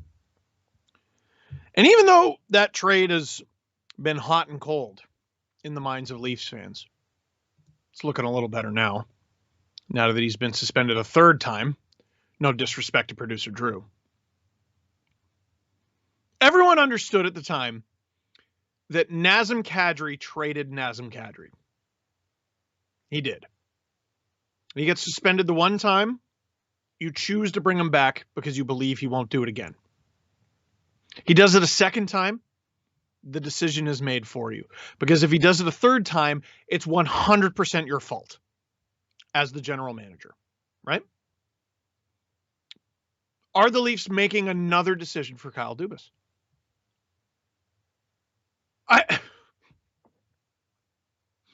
The way they have looked this season, they're making this guy's life so hard. What would you change? What would you change? Well, I'd get rid of Marner. No one was saying that 2 weeks ago. No one was saying that a week ago. Everyone was dumping on Riley. He's been pretty good. Who would you get rid of? Matthews? I'd get rid of Nylander. He's been like the best forward other than 37-year-old Jason Spezza.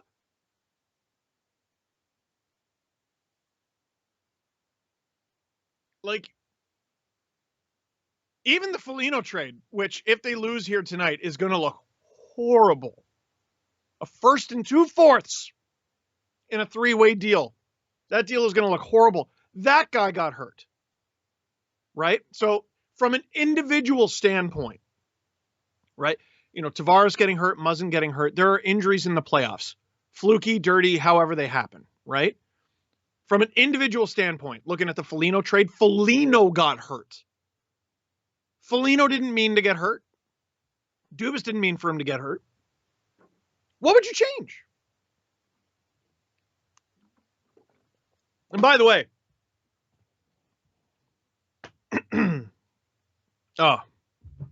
I'll save the by the way. I will. I know you're here right now.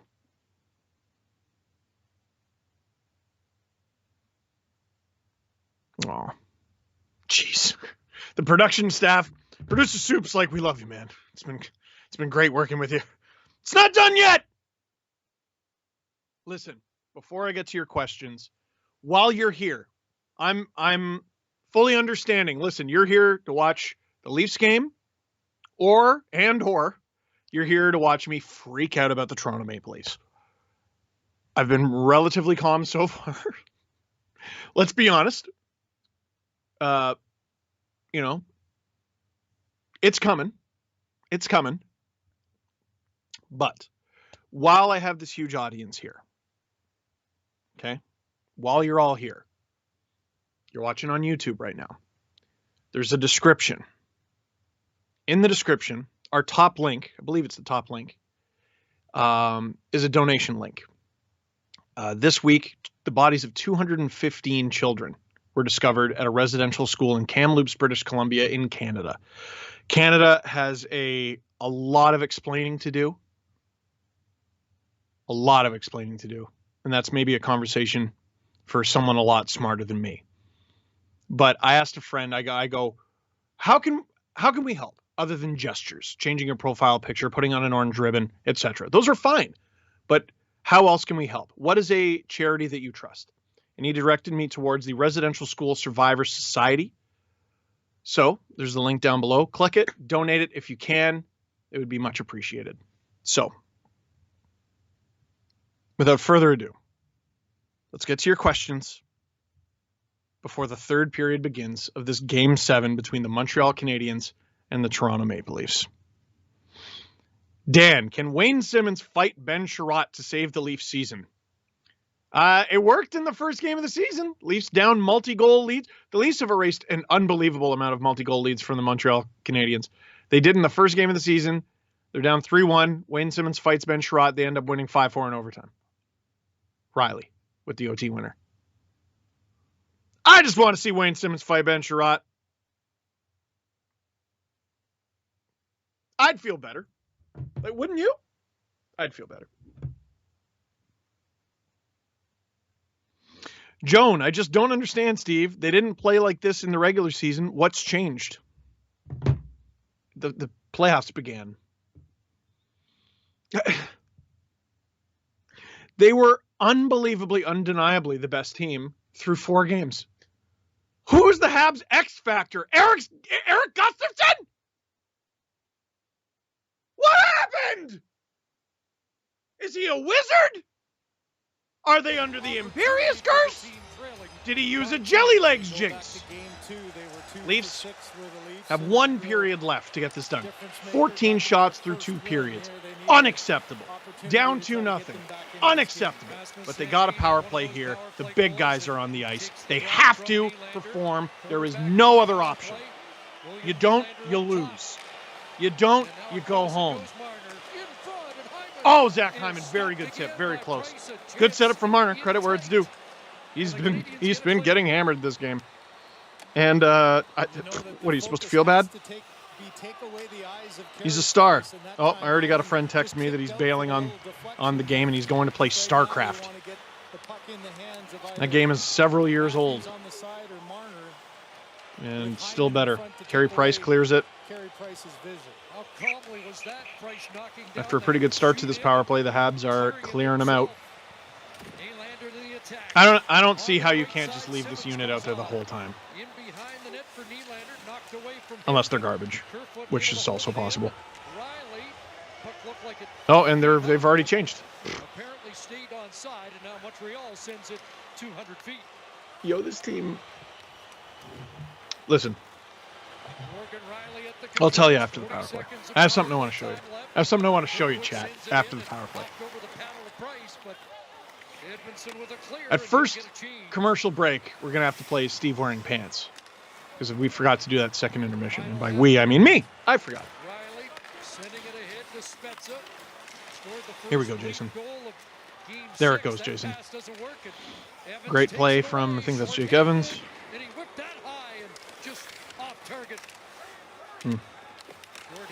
Miserable power play. Miserable power play. Marner gave it to Hyman for a tip. Great scoring chance. Miserable power play. There's Buddy who was in the box. Pierre Engvall. Wonder if he gets traded this offseason. Guys like Engvall, who were not regulars by the end of the season. Guys like Engvall this summer were signing for league minimum. 2-way deals.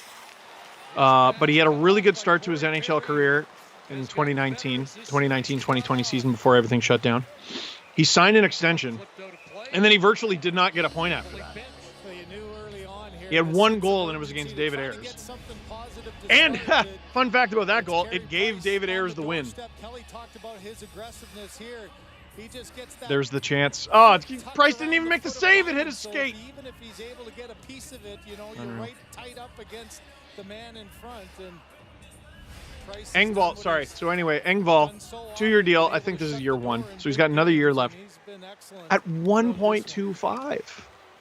Guys like Engvall were signing for leaguemen, two-way deals this offseason. And again, that's no one's fault. The world ending or the world stopping is not Kyle Dubas' fault. But he's getting so many answers. He's getting so many answers from this Toronto Maple Leafs team. And the way he's stuck up for them, and the way he's defended them this season, and the way they proved he was right to defend them, there was an icing, every step of the way this season. And now a message from Sports Interaction. I wonder what he's feeling. Competitive odds on all sports. Like, it just feels like a betrayal. Is Canada's odds maker.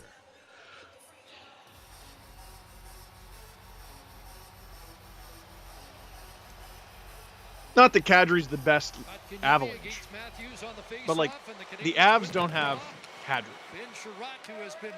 and they spanked Vegas 7-1. The sequel is Godzilla versus King Kong versus the Avalanche. Like, injuries, I don't know what to tell you. It's the Stanley Cup playoffs, guys. Here we go. This could be something. That's nothing. How many more times am I going to say that this stream? Jake Evans having a really good game, by the way. And he's missed time this series. Maybe he's the X factor. Jake Evans and Eric Gustafsson, Leaf killers. That's what did it. It's pathetic, man. I don't know what else to tell you.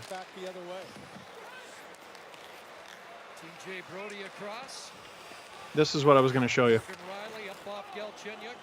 By the end of the game, I will fill it. It won't be with water. On stream. Oh, yeah. I don't care.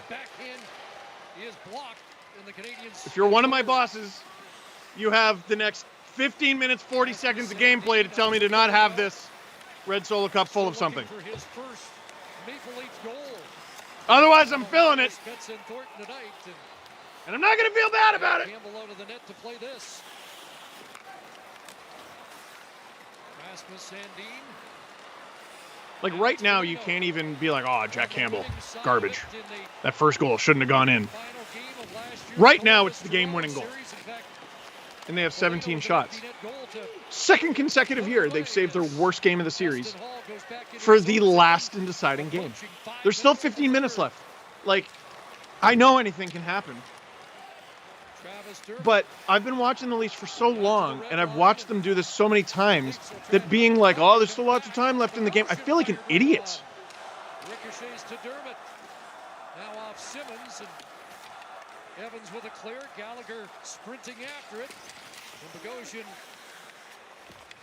takes him to the boards, and they'll... I'd love to know the text Zach Bogosian sends Tampa. Like, sends his teammates who he won a cup with. 5.5 minutes into the third. Because you know guys on Tampa who grew up cheering for the Leafs, like Stamkos, you know? You know guys on Tampa are like, dude, what's going on?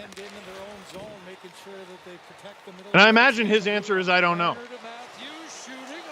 Good shot from Matthews. Matthews hasn't gotten an open shot like that all series.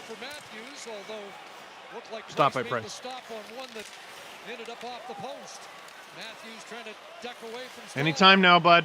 Plays it to this near side, and Byron gets there to send it past Hyman and down. I did get a text from a friend at Rogers who said, fill that cup all the way to the top. Listen, bud, it's the only cup I'm going to be filling this year. Oh, nasty on Riley. I didn't think that was intentional, but oh, that looked really not comfortable. I can't believe there's 50,000 people in here watching this. Thank you so much for joining. Watch a Leafs game with Steve Dangle. Watch Steve just cry on camera. Oh. Leafs getting outshot almost all game. Come back to tie the shots in the third period. Don't you hate reruns? Me too.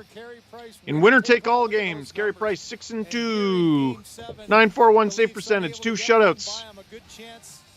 It's about to be 3. Matthews with the quick shot and Price with the Oh, barely got a piece of that. Everybody, let's not waste any time. Let's play. Is Steve wearing pants? Is Steve wearing pants? We're about to find out. I'm going to step off camera. You have 10 seconds. 10, 9 in the chat. What do you think? Is it going to be shorts? No, we'll restart the clock. Restart the clock. Do we think it's going to be shorts? Is it going to be sweatpants? Is it going to be jeans? Is it going to be hockey pants again? Is it going to be, I don't know, maybe I've had a break and I've decided this is my last day at Sportsnet and it's nothing. Who knows? I'm going to step off camera. 10, 9, 8. Good chance it's nothing.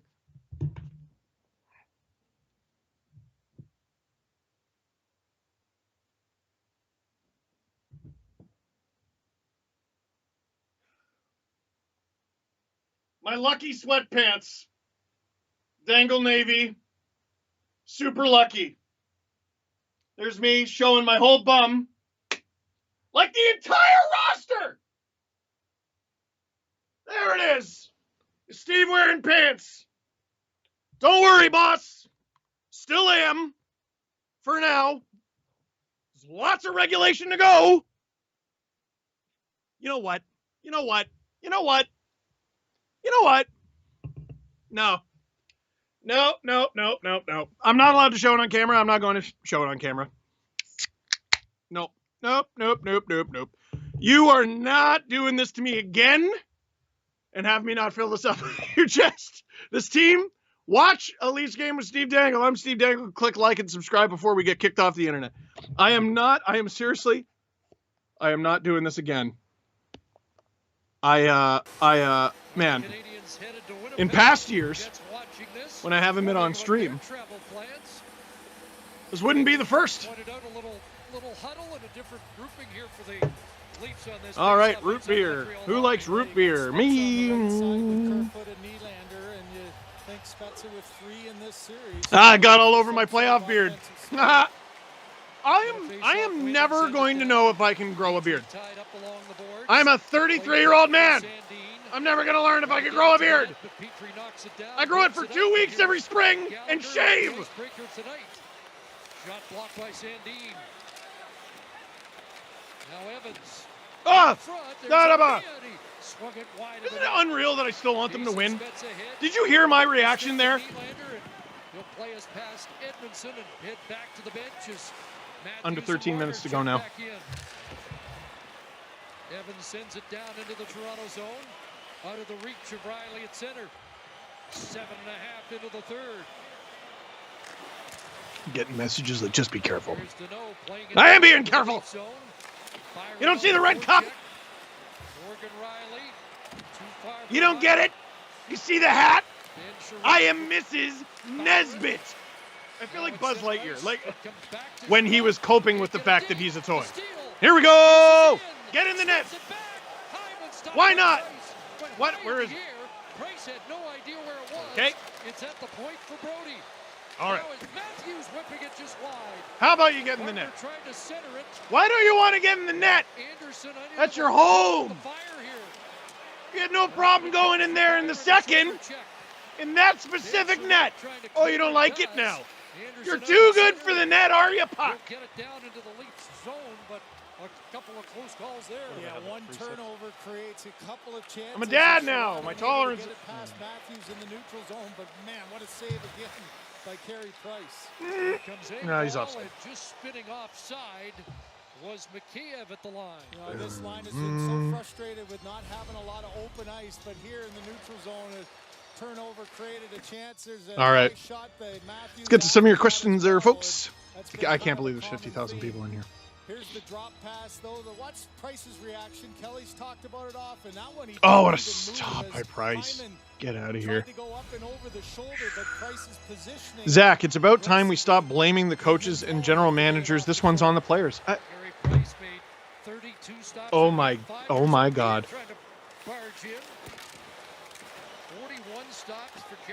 points on Saturday. He's made 20 here so far tonight. Yes, you're absolutely right. Like, Armia works the boards. Corey Perry's 94, number 94.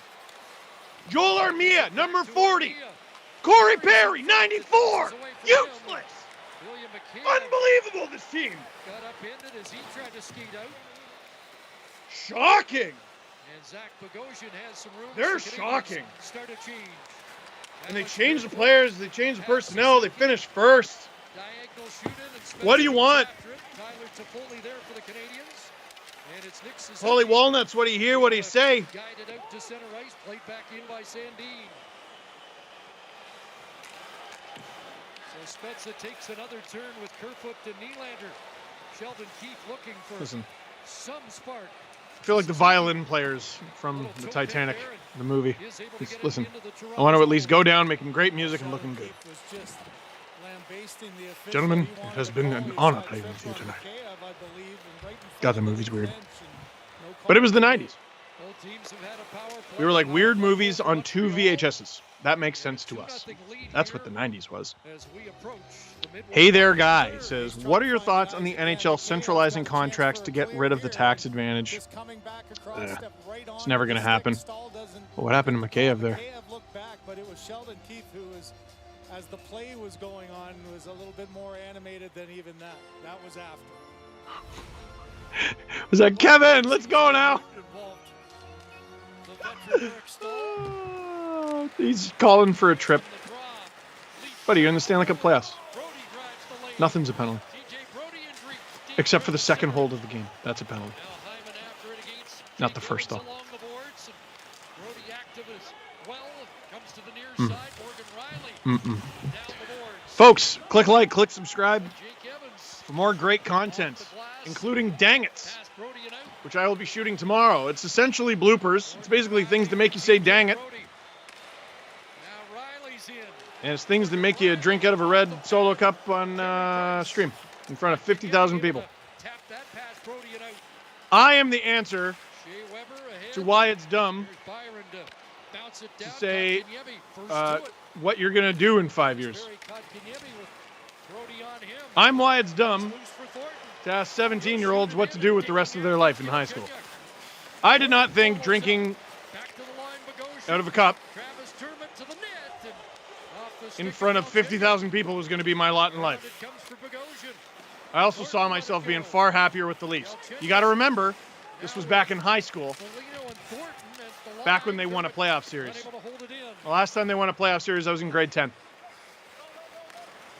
Travis Dermott ahead and Foligno knocked 17 down. years ago, And more the than half my life ago. penalty coming up, and the Leafs will get a Ref power blew his play. whistle. Yeah, it's Who gonna cares be a why? penalty killer and Shea Genuinely. Weber as well, just Oh, inside the Keith line. riding Riley like a pony. Collision He's basically not going to come off the ice the rest of the game. Interference is gonna be the call. Shea Weber in the box. There you go. You going to do anything? We'll see. Yes, that is interference. Correct. Good. We're at One of the reasons 60K. you argue calls because maybe You're all monsters will go your way. for watching me go through this. Oh, they're gonna.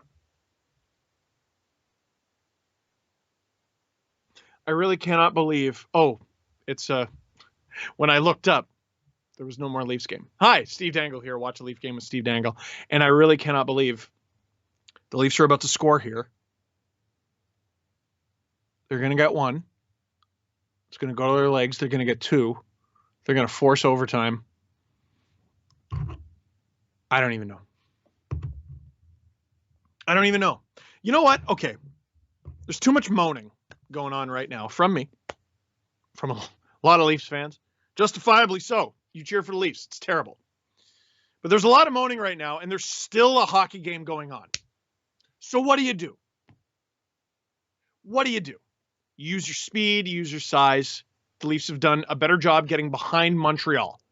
Done a better job getting behind their attack. Finding open shots. Matthews found an open shot. He found an open lane to Zach Hyman. One thing you got to say, Austin Matthews has been far and away the Leafs' best forward this third period so far. But now all you have to do is come back. Multi-goals for the third straight game in an elimination game against Carey Price.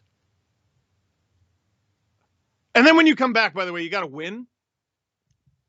Should probably add that. You stick with the plan. Traffic, pucks on net. I'd love to know what Sheldon's saying right now. There's no bigger power play I'd love to know.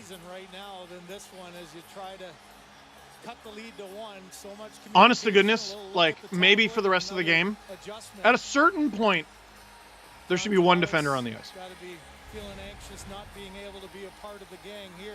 Like right now, it should be four. It should be Matthews, Marner, Willie, Hyman, and like Sandin. And then Riley is the defender, and then Brody is the defender. You don't use anybody else the rest of the game. That is indeed what they're doing right now. Oh, I'm an idiot. They're on the power play. I've gotten so lost. Oh, Rasmus. It'll be Armia to turn them back. And that gets past Campbell and Deneau on it to... Ah, look, they're going with the power play formation on the power play. Idiots. I had to get one good one in there before the end of the stream. That's pretty funny. Come on. I can laugh at myself. Matthews with 10 power play goals of his league. I mean, this is a gift. 41 on the year. This power play. This is a gift.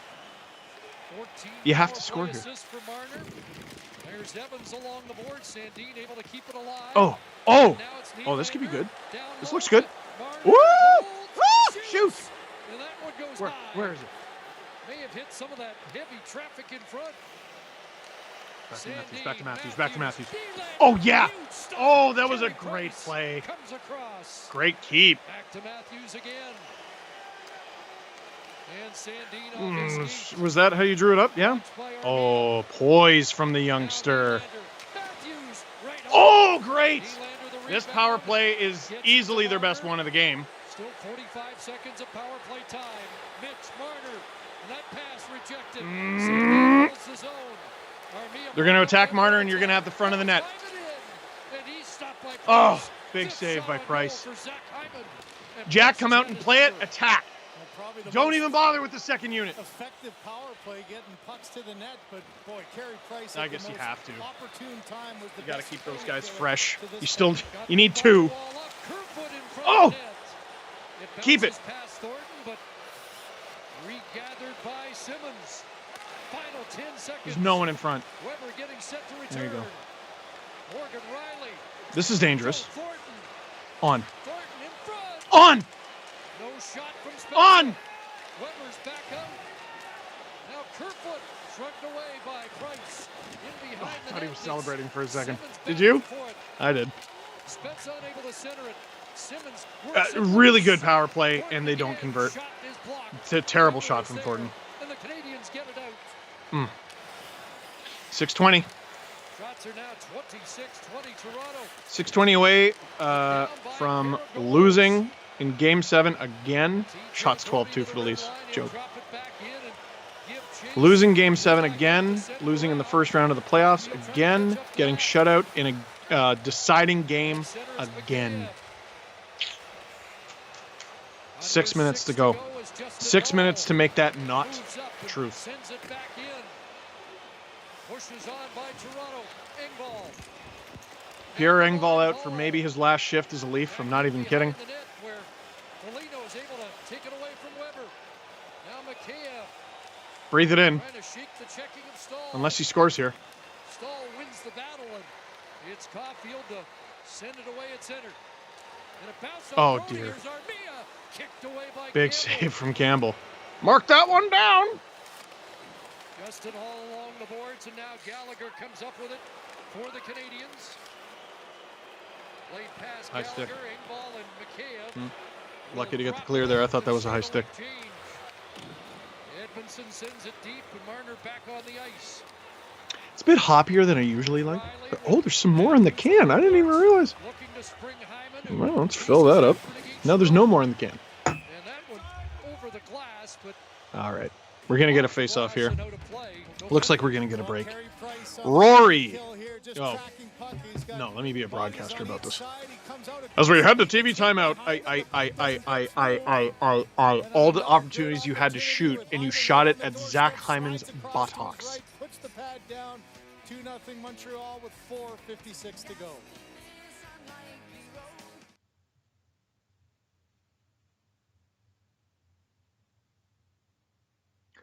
I'm not balding, but I might be. Welcome. Watch a Leafs game with Steve Dangle. I'm Steve Dangle. Listen, I'm going to let you in on a secret right now. Producer Soup, I'm sorry if this is not the way you had envisioned it, but I'm doing it. I don't care. If the Leafs win this game, we will be doing Watch a Leafs game with Steve Dangle for the remainder of the Leafs playoffs. We made that decision a while back. I was pretty excited.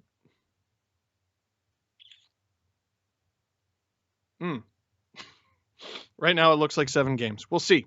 Leafs have a few minutes to do anything. Rory, Steve, you're making Leafs fans feel better. Your therapy for us. Just want to say thank you. How? I appreciate it. But how? How is this making you feel better? What encouraging thing have I said? I said they're bad and I don't get why. This is so much worse than last year. Last year I said they were bad and I explained exactly why.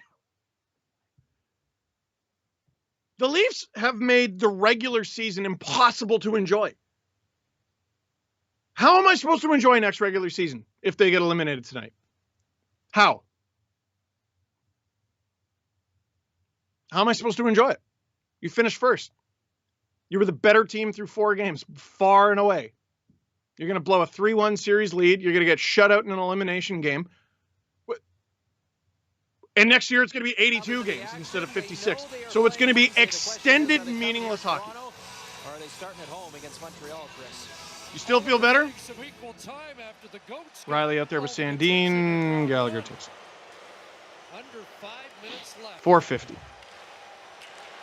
Jacob, what do you change, Steve, if you're GM this summer? Maybe we save that for after. It might be a long conversation. I have no idea if they're onside right now. No, they're not.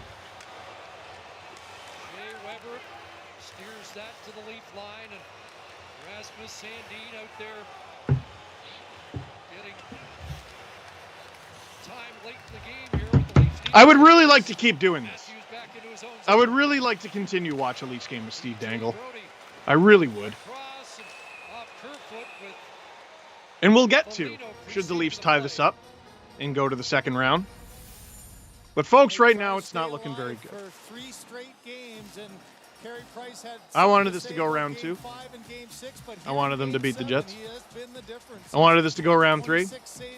I wanted them to beat whoever they played there. I wanted them to go to the Stanley Cup final. And I wanted you all to share the happiest non-getting married or becoming a father moment of my life.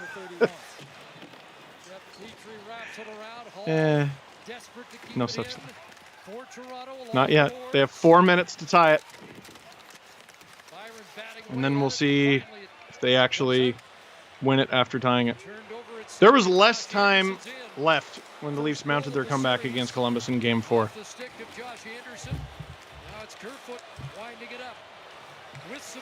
Here comes Alex Kerfoot. There's another guy who might be playing his last game as a Leaf. Nick Foligno. Almost for sure playing his last game as a Leaf. Doesn't have a goal. Well, there are the stats. The last time the Maple Leafs. Oh, who made this graphic? We're in a fight. 2004, it was a game 6,250 days since the Leafs last won a playoff round. Players in the lineup, 247. 28 goalies. That's why I keep saying they're haunted. Out of time here to change it tonight. You can't hang it on one guy. It's impossible. It's impossible. Off to Matthews, and now it's empty net. Here we go. Price collects the puck. And another face-off. And we're officially at 60K. Sean, did the Habs win the series or did the Leafs lose it? Yes. Fusion Stone. Could it be coaching? I haven't been impressed with Keefe or Malhotra this season. Malhotra is so difficult to quantify because, well, this could be something. He doesn't just run the power play, you know what I mean? And Keefe has won at every level except for this one. Oh! How am I still cheering? Every time I cheer, I'm like, you dummy, you child. You big dumb child. Now onto the right side, Leafs are in. Spezza for Nylander. Get it up! Pile up, but Price has got it. In the It's blue getting paint. close. 2:46 to go. Had the most chances, I'm already getting messages from people like, you deserve this success. You're doing such a good job. Adam right now, just so happy for your success. You deserve this. Adam from my podcast. Thanks, bro. Imagine how much more successful I would be if they made it to the second round once! To stop number 11. Ah! 6 shots in the game for Hyman. 1 goal on 25 shots.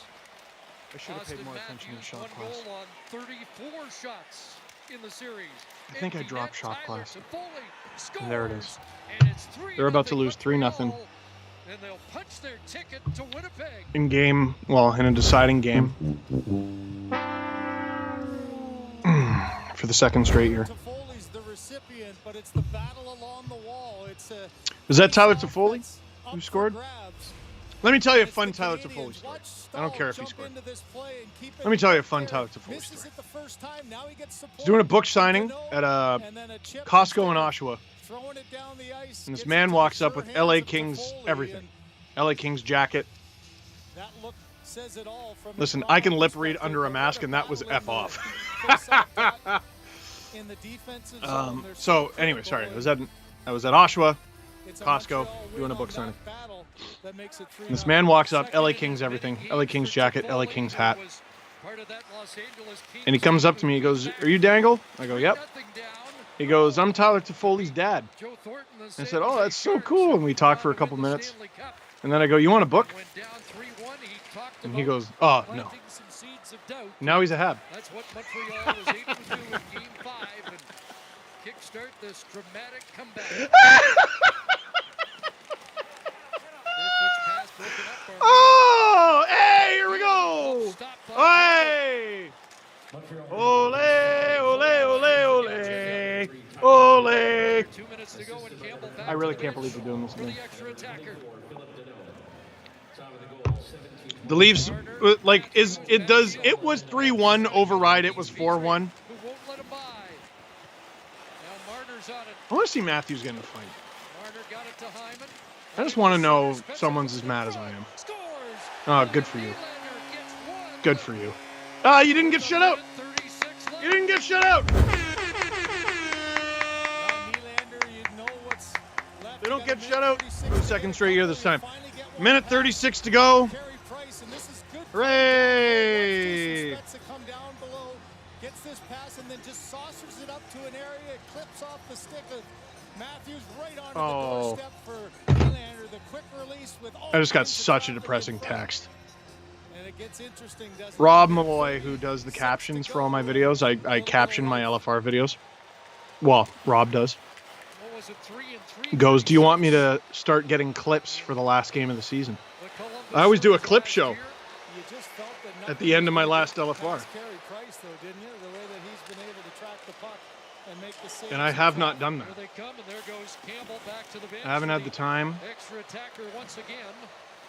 and I certainly didn't think we'd get here. Zone with 70 seconds remaining. Shots are 30 to 20. 1:08 to go. Leafs need 2 goals. Montreal lead Willie got their now only one. down into the final minute of Game 7 regulation time. Back to the line. Good keep. Here's Riley, no shot available. They're gonna score. Marner comes up with I hate them. I hate them. They're gonna score. That goes off the lot and scooped away by Danault.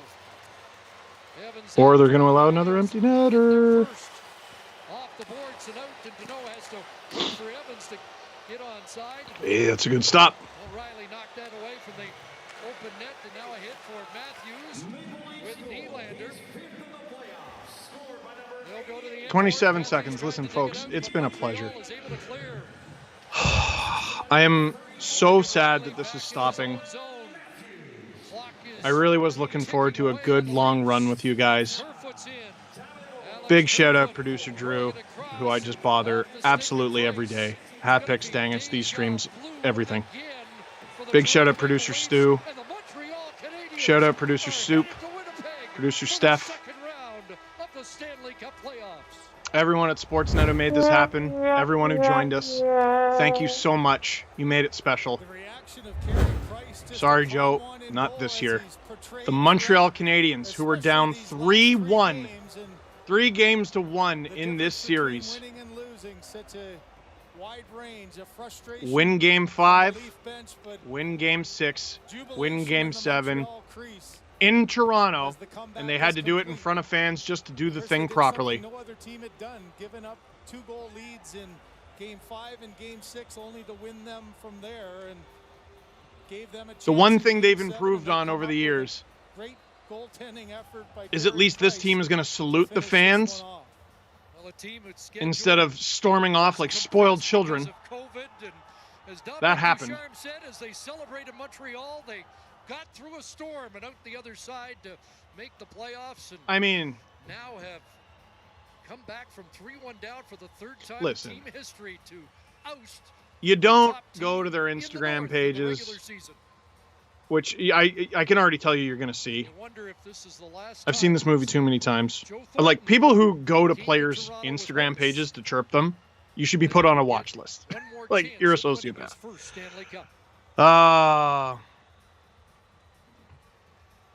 Steve, you're awesome. The texts are coming in. Thank you very much. Everybody, the Leafs are about to head into a truly fascinating offseason. Unbelievable regular season, dominant regular season. And they choke. There's no other word for it. They choked. They didn't have their captain. They didn't have their captain for game 2. They didn't have him for game 3. They didn't have him for game 4. Muzzin didn't get hurt to the second period of last game, and they mounted a comeback without him, and dominated in overtime without him. 13 out of 15 shots lost that game too. They choked. And you could look at the numbers for this individual season and say they got unlucky. And you could look at the numbers for last year as an individual season and say they got unlucky. And you can look at 2019 and 2018 and This keeps happening. Please click like and please click subscribe. Let me say that before I go off on too much of a tangent. Oh, I got a text from my mom. I can't even read that. I can't even read that right now, Mom. I don't want to cry in front of 60,000 people. The meatloaf. I don't want to cry in front of 60,000 people. I don't know what Kyle Dubas does. He gave this team everything. He gave this core everything that they asked for. They got the money. They got the support. They got the toughness. They got the defense. They got the goaltending. The fans weren't in the stands, making them all nervous and getting and being mean at them. They choked. And at what point do you test their blood and find out it's in their DNA?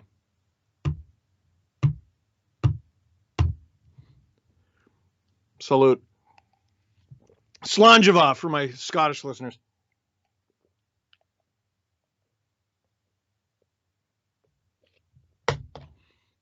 All right. I cannot even tell you. I can't even read half the text I'm getting.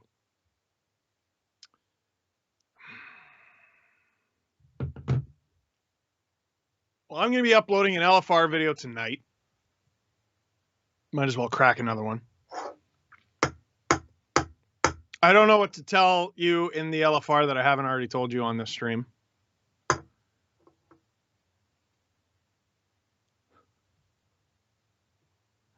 We were really, really looking forward to doing this in round 2. It was going to be really good. Congratulations to the Montreal Canadiens and Winnipeg Jets. The playoffs don't stop here. Not if you're good. They'll be taking on each other for supremacy of all of Canadian hockey in the NHL. That'll be here on Sportsnet. I'll be doing the LFR. We'll have a new podcast. We'll work on a new Dangits video. I wonder what's going to be in that. But folks, just genuinely, Thank you so much. I'd continue this forever, but they lost. They lost. Can't keep going. You can't watch a Leafs game with Steve Dangle because all the Leafs games are done. They're done until whenever the next season begins. Will there be fans? I don't know. Who will be on the team? I don't know. Who's getting traded? Who's getting signed? Who's not getting signed? Who's going to get claimed by the Seattle Kraken in the expansion draft? I don't know. But I do know this. This can't happen again. This can't happen again. This is anecdotal evidence, but I'll end with this. When I worked at the Toronto Zoo, 7 years I worked at the Toronto Zoo, dads wore Leaf stuff. Moms wore Leaf stuff. Aunts and uncles, grandpas and grandmas, nonnas and nonnos, they wore Leaf stuff. The kids, Crosby, Ovechkin, Getzlaf, Taves, winners. Kids are smarter than us.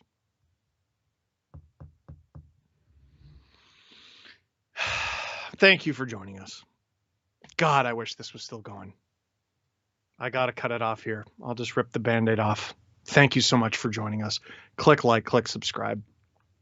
I'll sign off with the thing that I always say. That is it for this one. Thank you very much for watching. Click like if you like this video. Click subscribe if you really liked it. Tell all your friends that Sportsnet's got plenty of really fun things planned for round 2. I can't wait until you see them. But it ain't watch a Leafs game with Steve Dangle. There's no more Leaf games. They lost. Again. Goodbye.